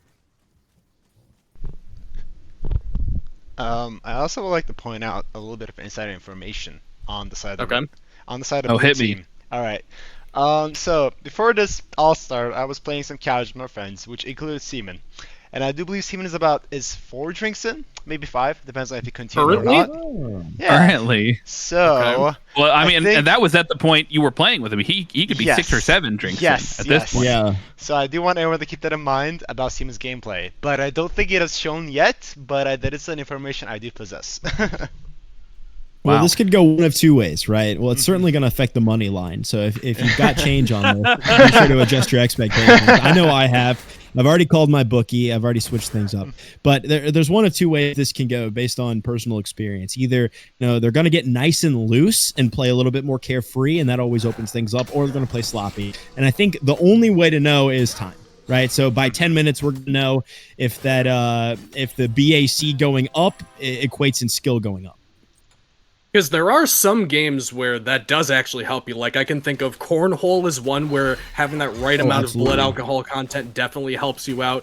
Beer Sure, pong, charades. obviously, one where you can get involved as well. Charades. Yeah, Snaddy. Lawn walk darts. the lane a little bit. Curling. Maybe just real javelin darts. toss. Little bit of Vault. fighting as we expect over here on the right-hand side as we continue to Hugging. press tab and look at the scoreboard over the gameplay that we're seeing on the Triple screen. jump. There's just a lot of Mario track and Kart. field activities that I would love to be drunk for. Smite game though is a little bit different as we see Snaddy find the I left solo for a kill. second, man. And the second I we guess- go I guess we gotta over towards rewind. the mid lane, I guess no. you yeah, gotta we rewind. do have to rewind. And this was surprising for me because Snaddy enters the lane at lower HP than the expert, but immediately finds the advantage. And then Kaizo, I mean, you talked us through it last time, so it's Dimes now. Talk us through this solo kill as it happens. Well, it's a 1v1, and we had the insider information from Eon, right? Doesn't like the Ratatasker into the Camazotz. Expert already on the back foot here. Snaddy at half HP. I mean, we kind of see where this is going, right? Going to be a leap in, bats, couple auto attacks, and Bob's your uncle there. And I did bet on Expert getting first blood, and I lost the house. So there down goes Expert. Snaddy finds the first kill, and I'm about to find the streets. Oh my god. That took a dark turn. Is it time sensitive? Do you have enough time to finish this game, or are the realtors at your door? The repo guy is towing my car. I can see it through the window. Well, wave high to the collections agency and lock in You because flip me we the got bird. plenty more Smite coming your way. And it does look like in the right lane, if you're wondering why the Ratatosker died, as it looks like Robin will barely be able to save his own life. I do believe that the expert Oh my got god, the he's low dash again. caught He's in low the right again on the lane. solo side. No, He wait! gets Daddy, no! Oh. Takes it again and finds himself another solo kill. This could quickly get out of control. Okay, actual Smite related question here. Okay.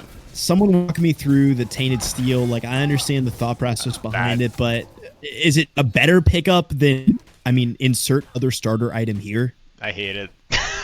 Yeah, I'll let Ianized as our resident solo Yeah, laner let me- take up that Yeah.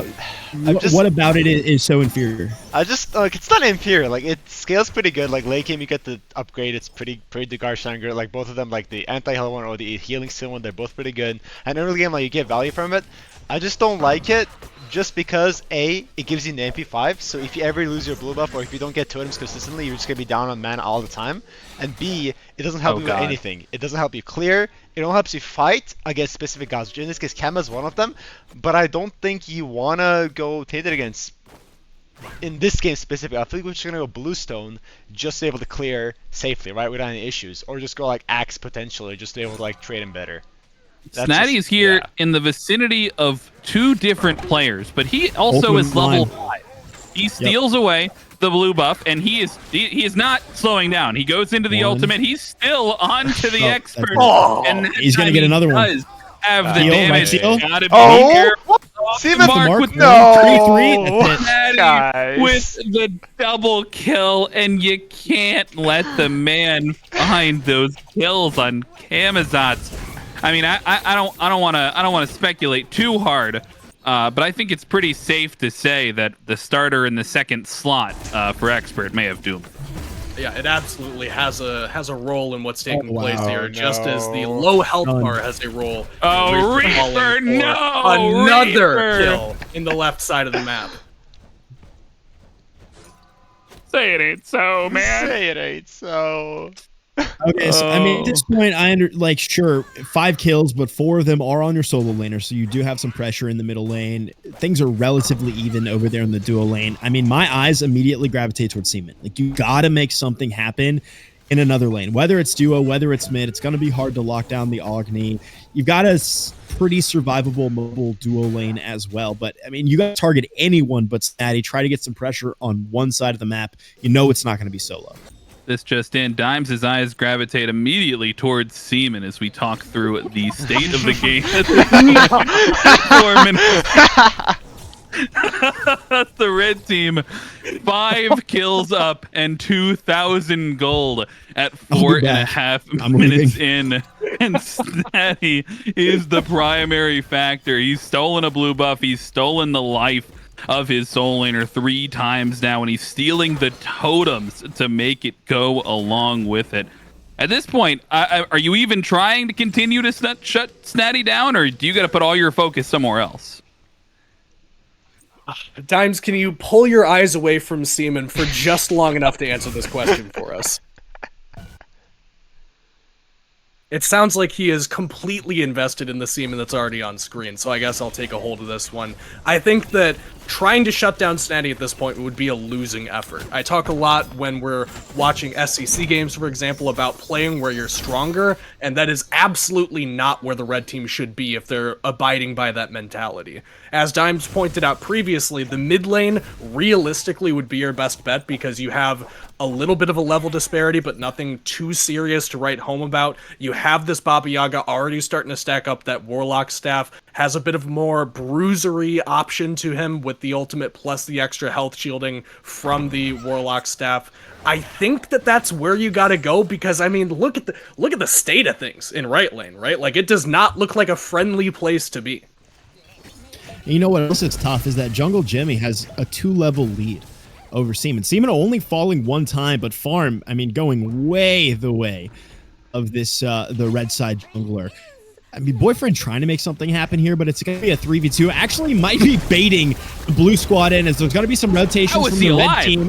Karate Boyfriend, so unbelievably tanky at this state of the game. Agni immediately going in, finds a giant flame wave, and the rest of the red team has shown up in numbers. What looked like curtains for Karate Boyfriend. A quick chop turns right back around, and it is 7-0 before the 7-minute mark here in game number 2. See, folks, Rob, for what it's worth. No. Okay. Okay. That is what we learn from drinking alcohol makes you a better player. That Bach is passive.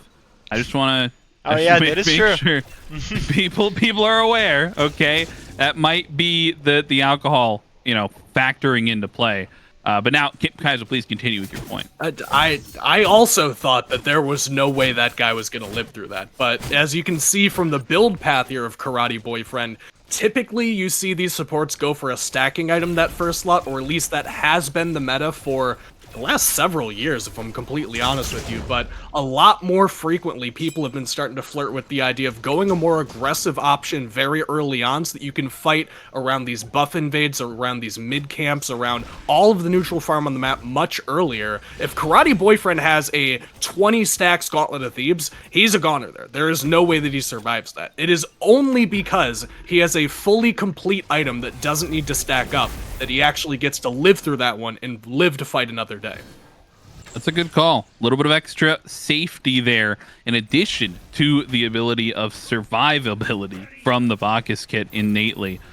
But now, once again, as soon as the blue team find a little bit of purchase, they find somewhere to stand on the map, and it's all for naught as it's 2 more kills to the red team. This time, though, maybe a little bit of help given to Reaper on the left-hand side of the map. Shady Psycho was under pressure, and now it's Jungle Jimmy, but Snaddy is not afraid to impact. This is not going to go. Oh, my goodness. I got scared. I got goosebumps as he entered into that tier 1 tower, friends. And now he's stuck on the left side of the map, and the Gold Fury is up and available. Man, that is plus 1,000 aura. Mere presence of Snaddy forces out the blue team, opens up this Gold Fury pit. It's only going to be the Geb and a rotating Ratatasker and Blinken. Nice ultimate. The red team takes down the objective, takes down the Geb, but might lose a few of their lives. Ekman finds 2. Seaman finds 1 more. Karate Boyfriend fall as well. That's a 4-piece. Could be a 5-piece value meal here for the blue team, trading out the Gold Fury. Snaddy 1, 2, 3, bat out of hell. Should get Snaddy out of danger. A little off the mark there with the potion, and a nice turnaround there from the blue team. Finally. And Eon, if you can do me a favor and hit the, I think it's F4 on your keyboard for me. F4, yep. There you go.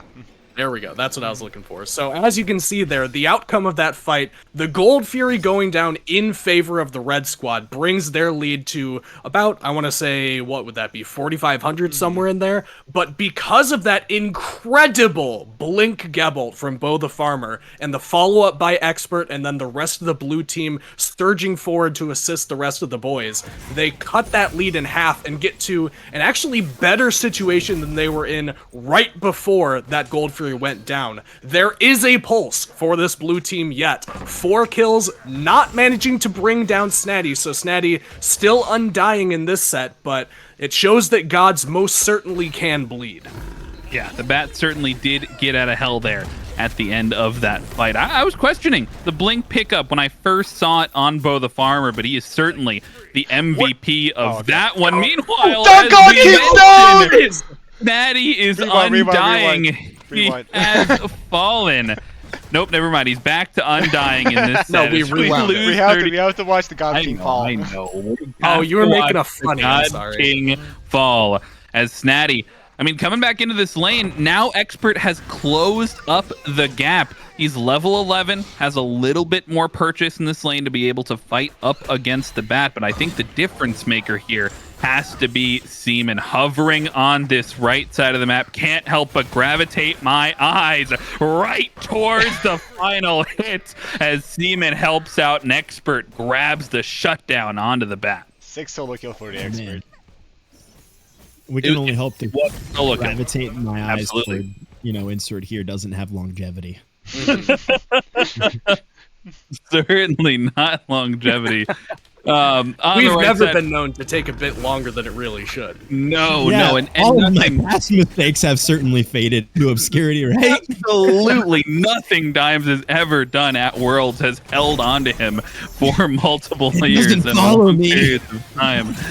On the left side of the map, we see a little bit more action. A great ult again from Bo the Farmer, but a get out of jail free card as Jungle Jimmy trades the life for his ADC to survive.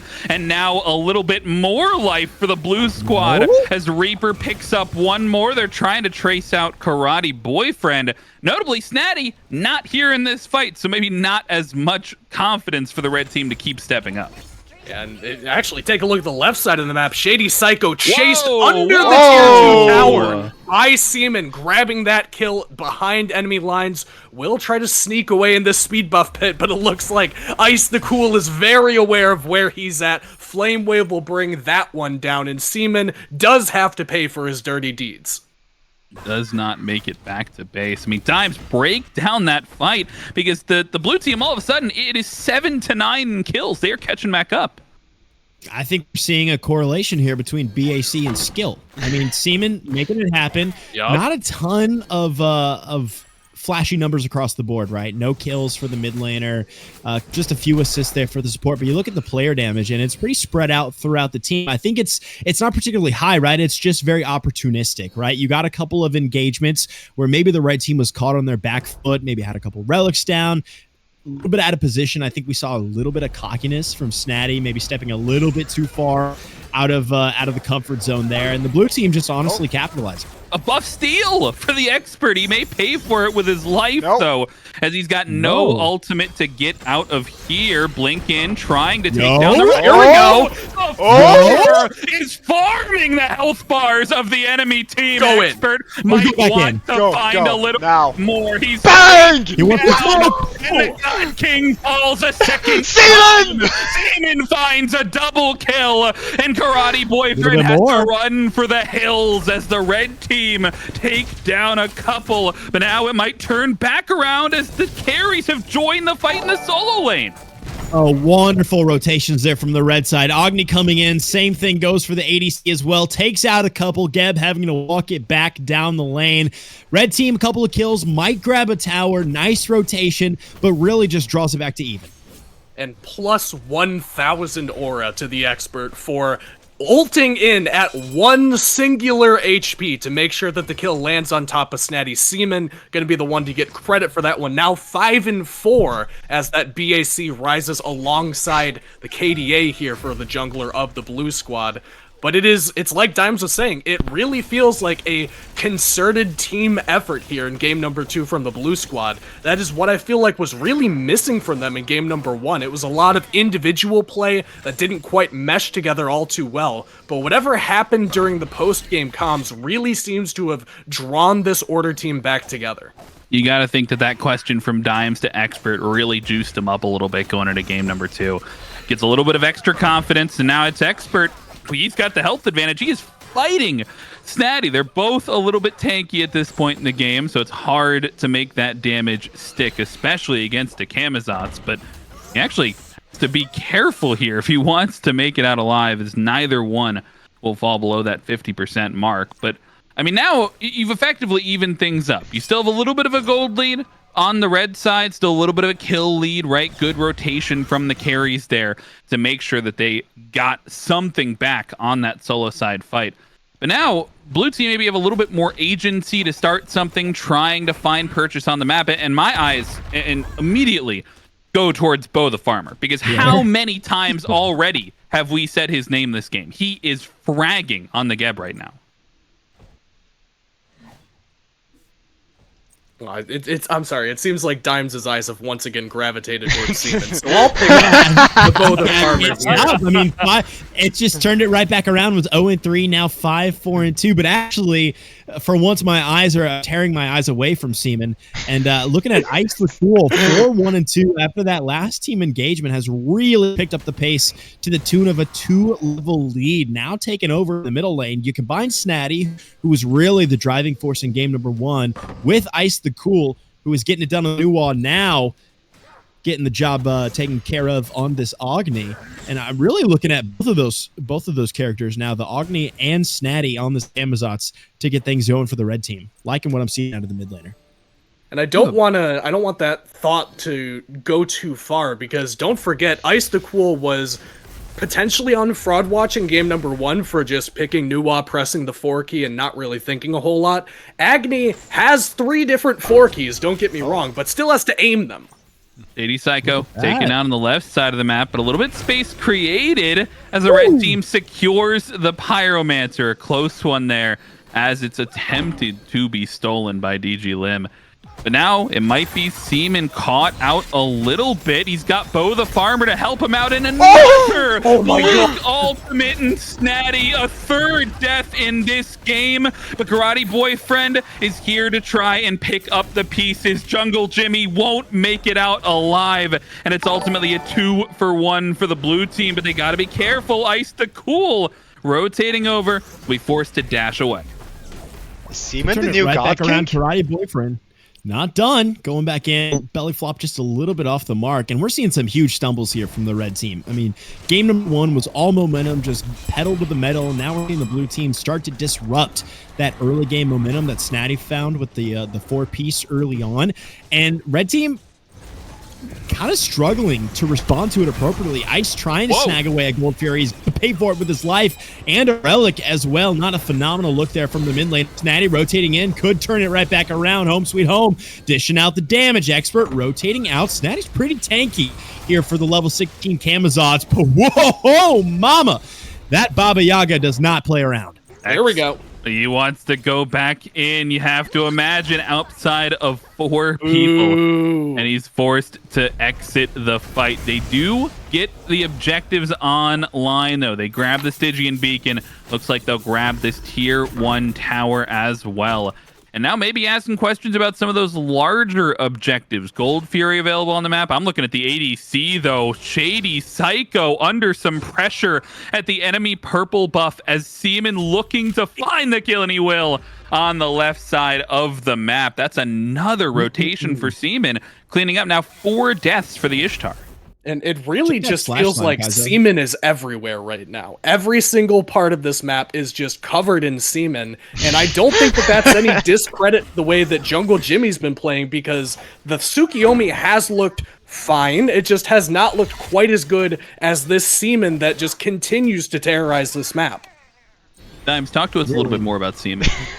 Yeah, Seaman is just really soaking into the crevices. I think is a good way. I mean, you're seeing Seaman all over the map. It's coating just about every surface and doing a lot of damage, you know, really burning down these red teams. And speaking of red team, going to be forced out here by a very aggressive charge forward from the Hachiman and the Gab. Non-shield there to keep Reaper alive on the map. Ice the Cool charging right back around, about to have a couple of bombs online. Karate Boyfriend a little bit off the mark there with the belly flop. Expert and Snaddy going mano a mano on the right-hand side. Snaddy getting the better side of that engagement. Dash there from the Expert. Follow-up from Snaddy. Nice Geb Shield bow, just like Seaman has been everywhere. And Seaman is not going to slow down. He ults in and tries to find the damage onto Ice the Cool, but now surrounded by 3 members of the Chaos Squad. Just a little bit more damage, but another Geb Shield and a shell! Bo the Farmer continues to show up. He doesn't have enough in the tank, though, to save his jungler, but it might be enough for a re-engage in on the ultimate. But look at behind. Ishtar finds a 2-man ult as Expert takes down Jungle Jimmy. And the red health bar is just too low to continue. The blue team back off towards the objective. Kaizo, I already talked. It's your turn, brother. Oh, I'm sorry. Snaddy blinking in here on the Expert does manage to find the finishing blow, or excuse me, jumps over the wall to land that final shot onto the Ratatosker, which does give them a bit of space around this Gold Fury. We've been fighting around this one for a minute, which is a significant improvement if you're a fan of Expert and the boys, because around this stage of the game, don't forget, we were talking 5, 6, 7, 8,000 gold down for them, and it looks like they are finally going to end up losing out on this Gold Fury, which we've been fighting over for quite some time, but it is by no means already accounted for in this one. They are certainly fighting in. My BAC is rising as well throughout this cast, by the way, Dimes, in case you haven't noticed. Me too. I don't have the KDA to go alongside it that's also going up like Seaman does, but we're certainly having a good time. I do want to take a second and point out here that Bo the Farmer is out damaging Reaper. So Reaper is still very much on fraud watch. Like, we have not dropped that line of narrative at all, despite his enemy being 1 and 4 at the moment. But that's the case for both supports. So I'm kind of a newcomer to fraud watch. Hashtag fraud watch.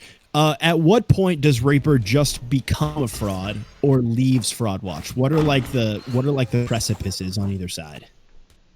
Izo, this calls resident fraud, could really fill you in on that. Yeah, as somebody who has been on Fraud Watch for quite some time, I can tell you there really is no escape from Fraud Watch. You can fall to full fraud status. That comes once you really start to fraudulently behave multiple games in a row. But even if you prove the doubters wrong, even if you have a breakout performance, I regret to inform Reaper and other fans and friends of his that there is no escape from the Fraud Watch. there might be no escape from this engagement here. Luckily, Seaman willing to utilize the ultimate, able to get out of that one.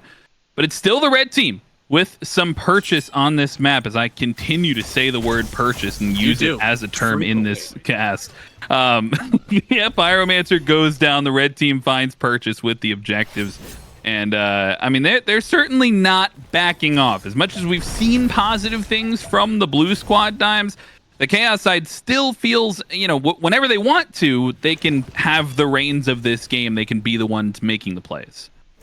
It seems like one of those situations where the red team is playing a little bit loosey-goosey, maybe not grouping up, maybe not finding the engagements that they're looking for. But then, you know, maybe it's Snaddy, maybe it's Jungle, Jimmy, or Ice the Cool, or whoever the big boy voice in the room is, or big girl voice in the room is. Someone's calming down the entire team and saying, "Hey, let's take this team fight. Let's take this one team fight serious, and then we can, you know, goof off during the objective or whatever."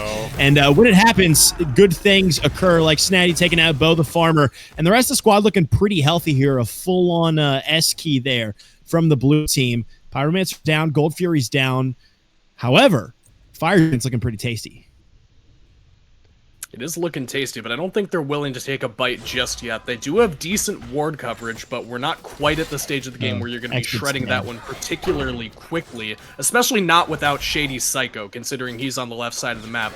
But as we're talking about objectives, in particular this Fire Giant Dimes, it is going to be 2 bombs available as Snaddy gets the ult forced on the right-hand side. 2 bombs available for Karate Boyfriend on the Bacchus for the red squad, which is realistically the largest secure instance ability on the map. And all of these fights that already would have been going pretty hand over fist in the direction of the red squad just because they have the lead, now also are that much better for them around the Fire Giant, because at any point Karate Boyfriend can just 1-2 combo karate chop his way through the Fire Giant with those Pyromancer bombs, and suddenly it's missing 2,000 more HP. I mean, I believe we saw in game 1, the second Fire Giant was stolen away, right? In that same sort of instance. And so could be something that we have to consider if it's the blue team that's trying to fight around that Fire Giant, having to look to secure that one. As there's no clear secure on the ability, or on the map, rather, as you mentioned. But before we step towards that Fire Giant, I agree. I think it's going to be one of the smaller objectives, especially with this Fury spawning. As the red squad's looking for the Fury, blue squad's looking for some kills on the right-hand side of the map. It's Snaddy and Ice the Cool over here, trying to make their presence known, as a lot of abilities are missed. But man, it's Snaddy who's taking the focus. I mean, to use your words, call your pants down. I mean, Snaddy's trading that 100 times out of 100 times. You grab a Gold Fury on the left-hand side, and Snaddy just gets dove. It's not like it's going to be a Fire Giant in return here. Like, not even going to lose a tower. Ice the Cool play distraction as well. I like that play from the red team. Snaddy probably not having to die there, but, you know, you stumble and fall. That's how you get back up. Can I just say that Seaman's all over Snaddy this game? Seaman has been all over Snaddy this game, and blue team currently all over this Fire Giant. They know that they have the power play for another good 20 seconds or so while Snaddy's dead. Red team is here to play defense. This will be a 4v5 at best, but you have even less members there as they're looking to dive Ice the Cool, and they'll find him in the mid lane. That's yet another man they have for the advantage, as it's Reaper, who is now the only member remaining on this Fire Giant, but with nobody to help him do the damage. It's going to take a little bit longer than he expects. At the very least, you lose a member, but you're able to secure the Fire Giant for the squad. Bo the Farmer trading out his life to help guarantee that for his team. Kind of eat my words there. I thought there was no world in which the Fire Giant goes down, but the blue team proving me wrong, making a hero play and making it work. Red team, sure, they find a kill on the backhand side, but if you're going to have Fire Giant missing from one of your members, it's not the worst to have it on the support. You put it on your big backliners, all the major damage dealers, and you're more than happy with that situation. Ice the Cool finding the grave as well. I mean, 17-16, sure, red team, still a bit of a goal lead, but we're hitting that point, gentlemen, where gold becomes less and less important. We're finishing up 6 slots. We're finishing up starter items. We're looking to cap out on our builds. Pyromancer going down to the red team here. And the blue team is certainly making a showing for potentially taking this to a pretty important game 3. And as we're looking at these builds, I do want to call attention to, we've said his name a couple of times now, I do think we could do to say it even more. Bo the Farmer, I'm not talking about the other guy, Bo the Farmer, So ready for it. with this build path it's just delightful to watch players of all levels using their brain instead of just hard forcing whatever items they've been told to build. This Cloak of Concentration, which you can see he builds into the tier 2 of what will likely be a Spirit Robe and then skips over it to finish the next item, the tier 2's busted. Like, I will tell it straight up. You steal protections when you get crowd controlled with the tier 2. That's some good stuff. A little bit of fighting happening on the right-hand side. I don't think it will lead to much, though, if Snaddy has his way. But Seaman, he wants to fight. Seaman's all over him! Damage all in one moment. Expert finds the second kill onto Jungle Jimmy. Oh, wait. And the solo jungle 2v2 goes the way of the blue squad. A trade on the other side of the map as Ice the Cool finds the opposing mid laner. They'll slow things down a little bit, but that is quite the separation, and the blue team find a couple of picks. It's going to be Raven still hanging out in the right lane, pushing down that tower. Meanwhile, the rest of the blue squad grouped up on the right, or excuse me, the left-hand side. They have a 3v3 over here, and it is going to be Seaman split pushing the right lane. Red team need to do something to defend this. Red team's going to go aggressively. Expert falling low and going down to Shady. Deleted off the map. Gavin between a rock and a hard place here, and is going to go down to the Underworld. Ice the Cool with the final shot onto the support, and an easy, capital EASY, easy defense there for the red team. Jungle Jimmy comes back up just to see the blue team skedaddle away from the base, but got that right-hand side. Bird's going to fall.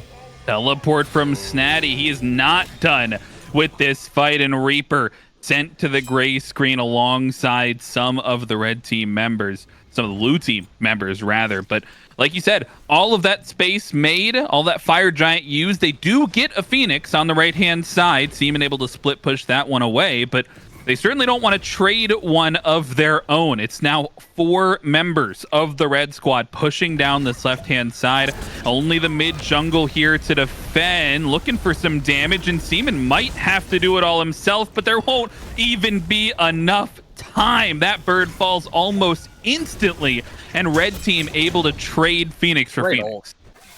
And that's going to be credit of Karate Boyfriend with both of air. those Pyromancer bombs. Hang on a second. Expert going back in here finds the kill onto the Bacchus, who is responsible for bringing that bird down. But hang on, another fight in the right lane here. They teleport over, and Bo the Farmer will smack down Shady Psycho with the rock hands. Oh my goodness, Bo the Farmer turning on the Jets this game as the fighting has not stopped. It's still down here all the way deep on the right-hand side as Jungle Jimmy trying to do a little bit too much and will get taken down by Reaper. Dimes, that was a lot of fighting. What just happened?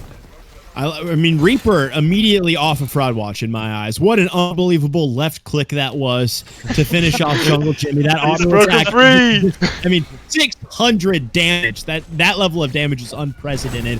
No, I mean, just a little bit of an overextension there from the red team, right? You grab a Phoenix on the left-hand side. Looks like you're getting out a nice dive back in from the expert. You catch out the support, Shady Psycho and Jungle Jimmy. Maybe sticking around for a little bit too long. They're a little big for their britches, but ultimately you're going to grab a left-hand Phoenix. You're going to trade it out for the one on the right-hand side. You're not going to lose any major objectives. You check out the map, right? Gold Fury, online. Pyromancer, online. Fire Giant, just now spawning. Sure, it's time to ward. It's time to group back up. Jimmy's going to be off cooldown in just about 1 second. There he is. It's a full 5v5. Ultimately, red team doesn't really lose too much to the bank. I do just want to take a second to talk through the hierarchy of the Fraud Watch, because in game 1, if Shady Psycho was soloed by, or rather Reaper was soloed by Shady Psycho, and then in game 2, Shady Psycho gets soloed by a Geb. Right? I mean, what are we What are we saying in terms of the hierarchy? Maybe something for the viewers at home that's like to a really 3,000 level calculus class. think about, but maybe not right this second Oh. because right now Seaman in the back line all over the mid laner as Ice the Cool gets sent back to the base alongside Karate Boyfriend. Jungle Jimmy trying to make a hero play, but he won't be able to do so as he follows the lead of his squad and gets sent back to the base. It's only Snaddy and Shady Psycho alive now to defend this Fire Giant. Oh, the farmer almost recalled there, ends up stopping the back because because Snaddy spots him out. It is for the better that he's sticking around here, because now it's going to be 2 damage dealers with their tank, and only Snaddy and Shady Psycho to play defense. They're at least going to contend with the idea of stepping into this Fire Giant ring, but they have a lot of work ahead of them. A lot more to do as they're waiting for things to fall low, but Snaddy takes this opportunity. He is in on the fight and up into the air as Shady Psycho just waiting patiently around that wall. He's letting Snaddy out by himself, and Shady Psycho's gonna play for the steal, and he's not able to get it. Snaddy gives another kill over to the blue squad, and now EFG as well. You burn the beads, you burn the Aegis, you burn the life off of the ADC, and the blue team's gonna keep pushing down right. I'm just gonna let the letting the ambiance, right, the stadium noise fill the ears of the viewers, letting them really soak in the moment here. It's gonna be a 3v5, not looking phenomenal here for the red team with a super dominant performance in game number 1. Blue team stepping up 5 all the way in here to the home base of the red team. Nice damage onto the bow of the farmer. A little bit of a shield going to delay the death of the support for a moment, but turns it right back around. Meanwhile, Titan falling to a 30 AP Jungle Jimmy coming up. Big Reaper off of Fraud Watch officially with a 4th kill in the game. Ice the Cool takes out the expert. DG's in a tough spot here. Titan at half HP. But so far, so good for the red team on their defense. Look at Snaddy. Snaddy just teleported. Yo, he is going to try and stop some of these backs. Unfortunately, Hachi will get that back off. Okay. I got they got the bird. I got a little bit too excited. I thought Snaddy was going to find something crazy.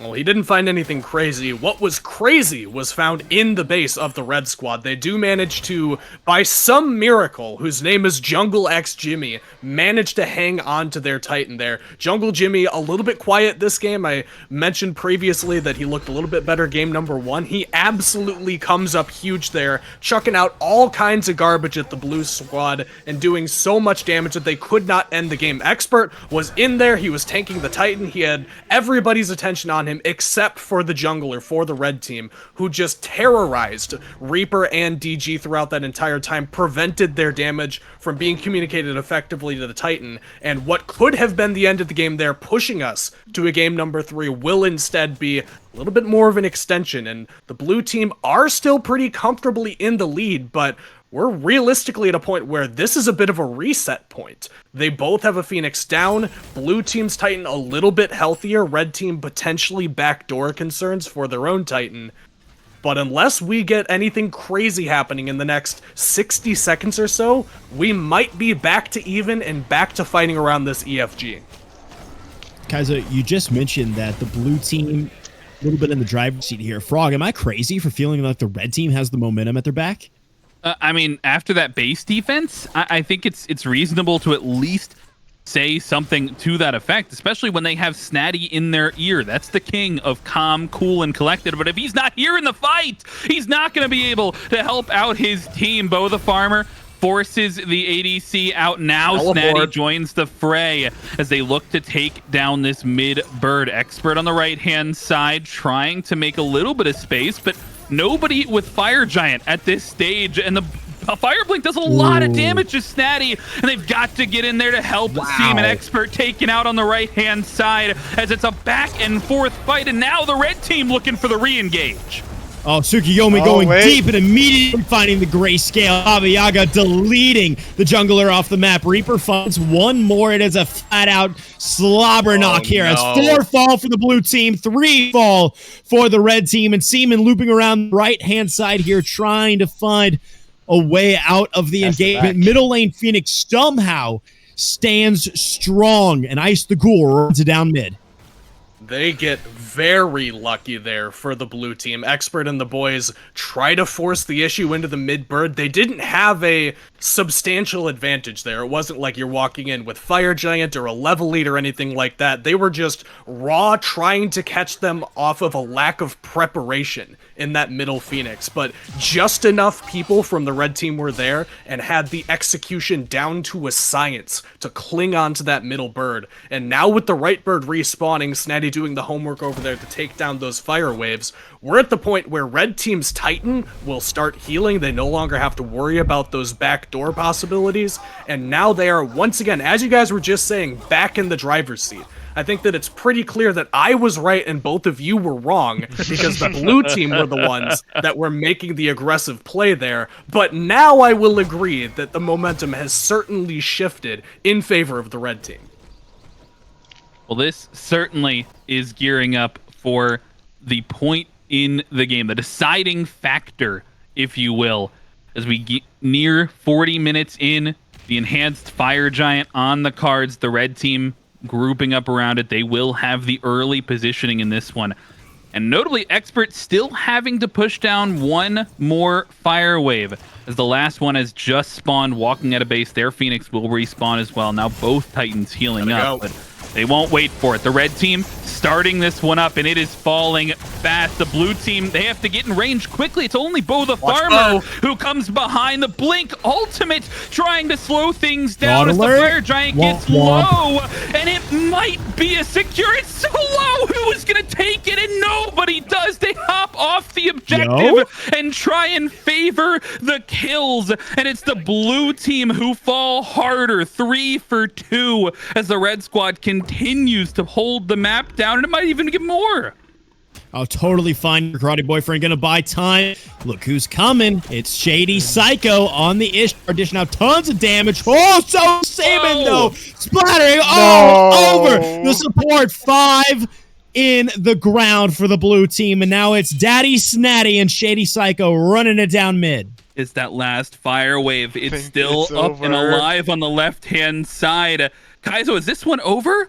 Got 15 more seconds, give or take, on the Hachiman Reaper. We might be up for another fraud watch here. He is going to be pretty much the only person alive to contend with this one. If they try to push for the base, we'll have another backliner in DG available if they choose to go for it. Snaddy seems to be making the more reserved call, the macro coming through there, the experience from Snaddy and the rest of the boys to back up and just take the win. But I think there is a world, Frog, where we see Reaper face down with Shady Psycho and Snaddy, where he has to defend the Titan all by his lonesome. And that one certainly got a little bit too close for comfort for the blue squad. And I'm still amazed that nobody got the Fire Giant. How does everybody hop off of the objective at, I mean, that was 3-4% HP. That was a couple of ADC autos, 1 bomb from Agni. That is insane that nobody's able to take that. But now, for all of the work that sloppy fight, it ends up being a huge win for the red team. Now have Oni fire minions pushing down these lanes, and the EFG right for the taking. Pyromancer falling here successfully. 1 bomb in the slot's going to go to Jungle Jimmy. Fire Giant back on, and blue team's going to have to make some kind of final stand here. Snaddy falling low. I mean, we saw Seaman delete a couple members of the red team. Snaddy up into the air. Nice immunity there. Going back onto the Seaman. Expert, Ratatosker.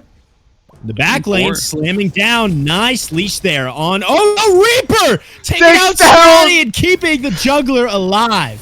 Aegis now for Jungle Jimmy as he'll try and trade out, and does do so successfully. Yikes. But on the other side of the fight, it's split. The Expert is in some trouble, and Jungle Jimmy is going to join his friend in the grave. As the Titan! It's over! It's over! But minions in the back! Reaper! It's over! It's over! And it is over! It is over! 1, 2, 3, you're down. Call it for what it is. 2-0 in favor of Snaddy and friends as they take game number 2 and potentially the set up against the Chaos side. Shocking. fashion for that one to end, Speechless. if I'm frank with you. I was not watching the Titan until it was basically already dead, and apparently the same can be said for everybody on the defending side as well. It looked like that came as a bit of a surprise to everyone. That is the danger of those Oni fire minions. They are not to be trifled with, and Snaddy and the rest of the boys have certainly proven that they are nothing to be trifled with at all. Snaddy falling 7 times in this one, which, by the way, I think that in Athens he averages like 1.2 deaths a game, something like that. So this is unprecedented for Seaman and the boys to even make him bleed that often. Kudos to Expert and everybody else on the rest of the squad for putting up a hell of a fight, quite frankly. 18 kills out of Seaman in that one. He's certainly redeemed himself a little bit on the Ravana. Still, more deaths for Expert, right? Notably on the solo lane matchup. That's double-digit deaths as opposed to double-digit kills from Snaddy. So still a little bit of difference. But look at that damage numbers, Dives. 50,000 damage from the Kamazots. The constant force in the backline. I mean, you got to imagine how much value he was getting out of each and every one of those deaths. You know, a few times called out Snaddy maybe playing a little bit confident, we'll call it. Right? A little bit over aggressive, diving in deep, finding a kill, but sure, trading life. But the thing about trading, right? 10, 7, and 11, sure, 7 deaths, 10 kills. You're dishing out so much damage when you're diving in like that. Because think about it, you're not just like single target bursting down the Expert or Seaman, right? Your bat out of hell is snagging 3-4 bodies when you're swooping down, and that damage is going to pile up over time. Allow the rest of your squad, right? Ice the Cool, Shady Psycho, etc., to follow up and find those kills. Didn't really see it early on, didn't really see it through the mid game, but late game, all of that big damage, especially once Jungle Jimmy got online, found the kills, found the grayscale, and eventually gave that squad the room on the map to move in. Woo! I'm a little bit out of breath, man. That was an intense ending. Oh my god. It's kind of just watching it silently because it was just so tight. And it looked like it could have gone either way at certain points in that one. Yeah. In particular, that siege onto their base where it was a 2v4, and I didn't think that they had the damage, but Jungle Jimmy came up big. Snaddy now joining us in the call. Talk to me a little bit about what that siege defense looked like when you guys were sitting in the throne room trying to turtle up, and Jungle Jimmy just decimating the enemy backline. Yeah, I think this game was a lot scrappier, so a lot more like issues, honestly, a lot of them on me. Didn't have the best like mid to late game. Had a couple of good pockets, but one of those defenses, one thing that I thought that we'd always be able to kind of hold our hat on is when you run a Baba, you run a Geb, you have a really tanky Rat. They have a lot of defense, but they don't really have that objective damage, so I feel like we could be okay on the hold. And I mean, when they all went crazy there, just what you love to see. Yeah, potentially game-winning plays out of, at times, every single member of your team being able to step up and show their worth. And at times you could say the same for the other side. As you mentioned, a little bit scrappy, this one back and forth constantly as, we went throughout the game. What were the vibes in the call around the time where you may have been down the most after that first fire giant goes towards the team of the Expert, right? You guys are down. What are the vibes feeling like, and how do you guys climb back into that game? Yeah, it's tough. We had a really smooth kind of game one, and obviously I'd never played with these guys. They all teamed together, our Kinswomen's Crete team, but obviously it was a little bit different and difficult. We had to kind of figure it out, but the biggest thing that I was kind of saying was, look, I messed up a lot of the fights in the mid game. I got picked a couple of times. We're a little bit behind, but their objective damage is just not that good. So even when they got the fire, our defenses should be fine. And the moment that this Rat really gets the late game with such a tanky build, I'm going to split off and go dive the back. Rat's going to go dive us, and we should be able to survive that dive, which they did. They did a great job popping the Rat. Rat had 11 deaths, so it was working pretty well. And at that point, it's just on our execution on the dive. Can we get a couple of picks? Can we just survive and win the trade, whether it's a 3-for-2, a 4-for-3, 5-for-4, whatever the case might be? Can we just stall to that point? So it felt bad. It obviously wasn't great for a large period of time, but I think it's just that foresight of as long as we get to the next point, we'll be all right. We just have to get there. Definitely good insight, Dimes. Finish it off.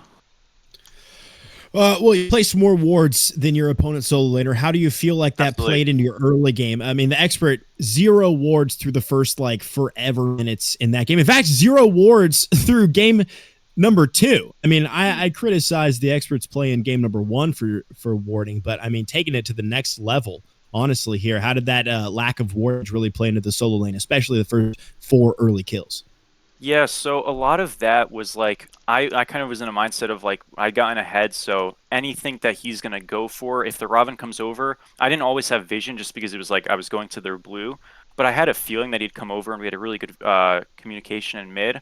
Obviously, I think the vision kind of like the lack of vision definitely hurt them more towards the fire side because even though we were down a lot of the times, we actually had pretty good vision on those fire pits in those later fights, and I think that really brought it back. So the laning phase maybe wasn't too bad. One mistake that I really made in that lane was I was debating whether I should go Sundering X or I should go Tainted. Now, I was under the impression that he was going to go more of a Silver Acorn build, which he ended up going late. But because he went so much sustain with that build and I didn't have Tainted, despite me getting like a couple of kills with Swiftness, when I called that fight at gold and we started to get a little bit behind, which was, again, my call and I rushed it, wasn't good. He was actually able to fight me despite being behind, and he was like a lot safer despite being behind. So I think he kind of got a little bit like covered by the build just being so safe. But obviously, if you're not having vision, like especially come late game, we're able to just like cover up for how bad the mid game went. And so, you know, obviously it was a big deal at that point. Well, incredible insight from Snaddy. Once again, thank you so much for joining us. Is that the end of the set? Is it a 2-0 or are we going? I believe so. further? Yeah, I so. believe that's it. I also have to leave calling, as well. calling the set there. Congratulations on the win, Snaddy and Thank friends.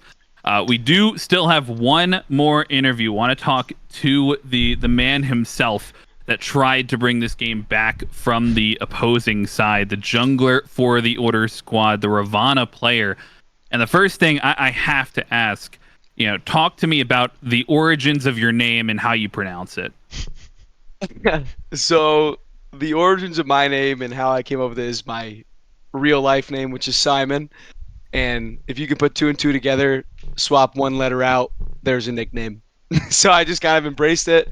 And for the past 13 years or so, I've just kept this name and rocked with it.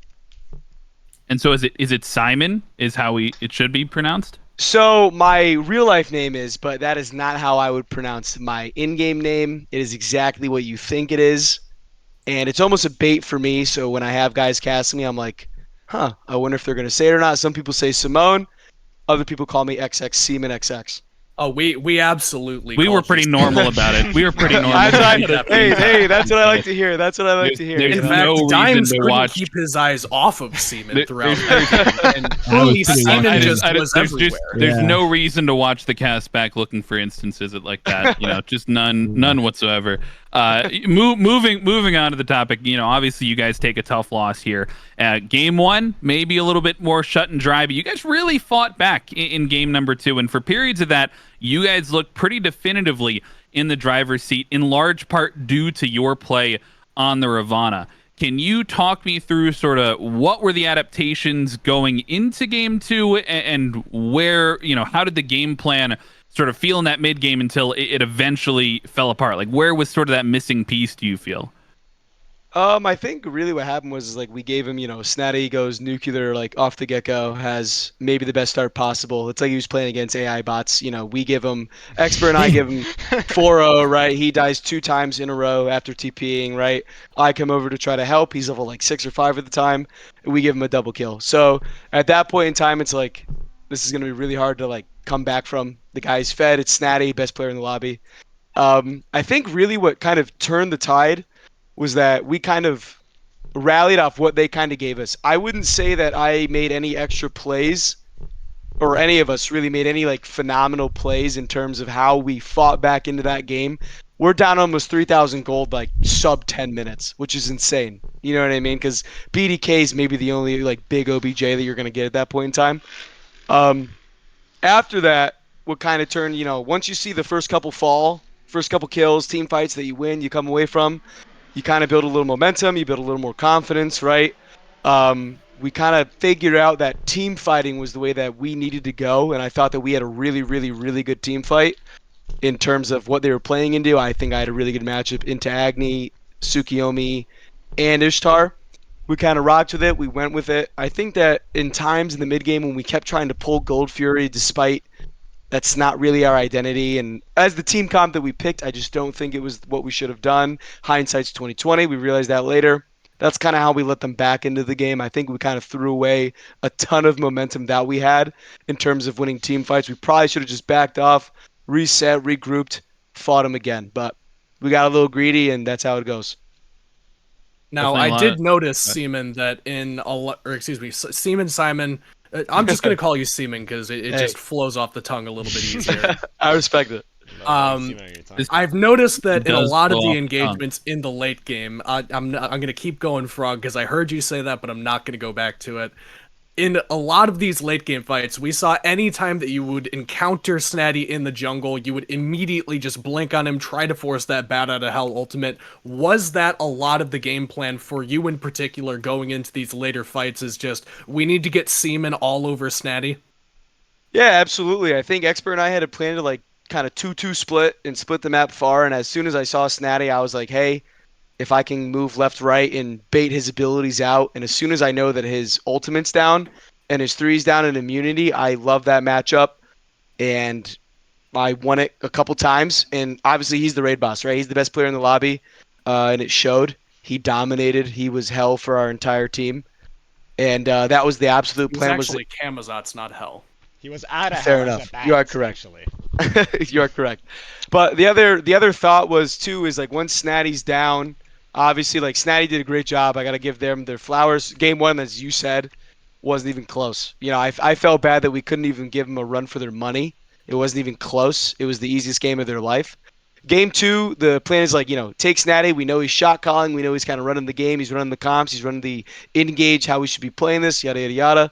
So if he's out of the fight and he's not there in it, he can still call from the gray screen, but he's not there, and that's a huge weight off our shoulders and our backline shoulders. So if there's no full damage Camazots and the best player in the lobby diving our backline, that gives us, in my opinion and our team's opinion, the best opportunity that we have to kind of siege and have some sort of success pulling objectives and sieging towers and birds. Times, talk me through the last final question for the interview. Yeah, so something I like to do, just day to day with my good pals, and I feel like, my eyes have been so locked on Seaman. I've been thinking about Seaman nonstop for the last 2 hours that I feel like we're good pals now. Tell me your favorite moment from this game, your least favorite moment from this game, and then one thing you're walking away from this game with some knowledge, something you learned. This isn't like a bit, by the way. He actually does this. He did that when we were doing something at Worlds or Salt or something, and I'm sorry, continue. No, I got you, yeah. I think my least favorite moment from this game was when we gave Snaddy the double kill early trying to defend Expert's blue. I think that was just a silly play by me. I should have just sacked it. There's no point in dying there and extending his lead and his gold lead, XP lead, and whatnot. I would have to say my favorite point in this game, by far, was when Expert and I were pushing our solo lane, their solo lane, our right, their left. We called the 2-2. It was Tsukiyomi, Camazots, Snaddy. We baited Snaddy's kit out, his ult out. I ulted on top of him, got the quick pick, and we got Tsukiyomi very shortly after, which allowed us to actually get the solo lane bird. So then and there, I thought that we were in the driver's seat, and I thought, hey, if we continuously go and just kind of build off this, we have pressure.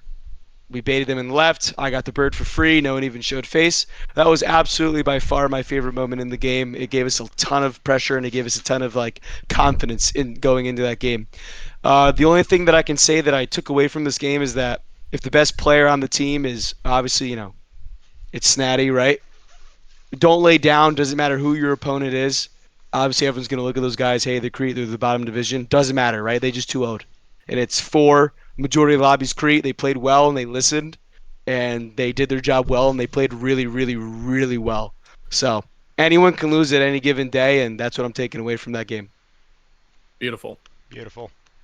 Fantastic insight. Thank you very much, Seaman, for joining us on the call. We really appreciate it. Tough loss there, but a nice sentiment to be able to take away from that one.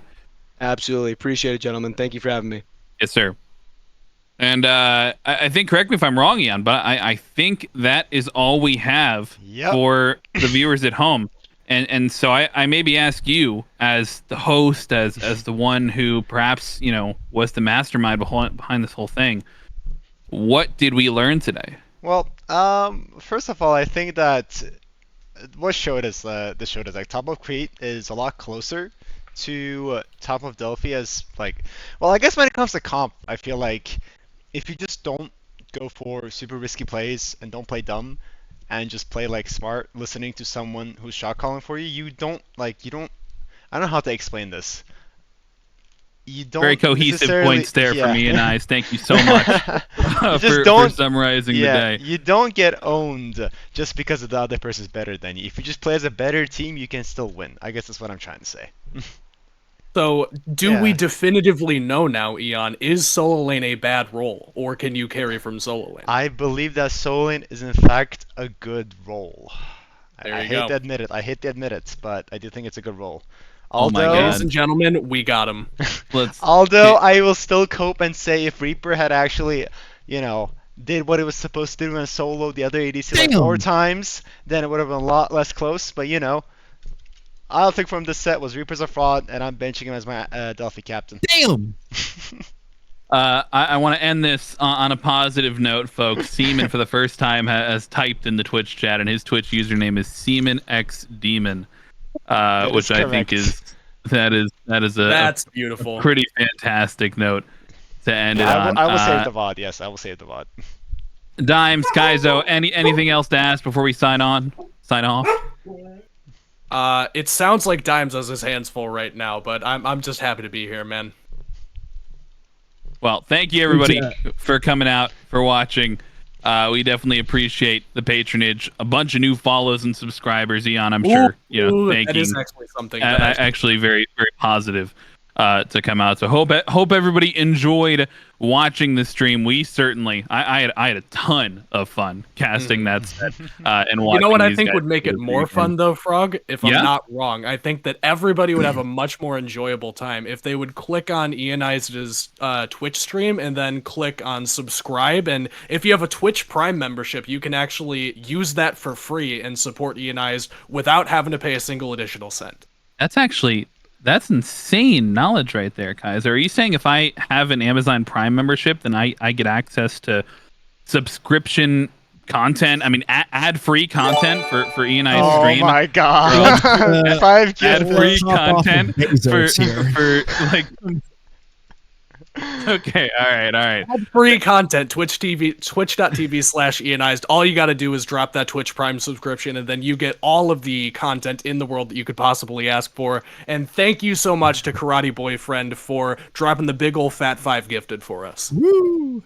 Big day for solo laners everywhere. We'll close out the stream. Thank you so much for watching, and have a fantastic rest of the night. And as always, stay hydrated.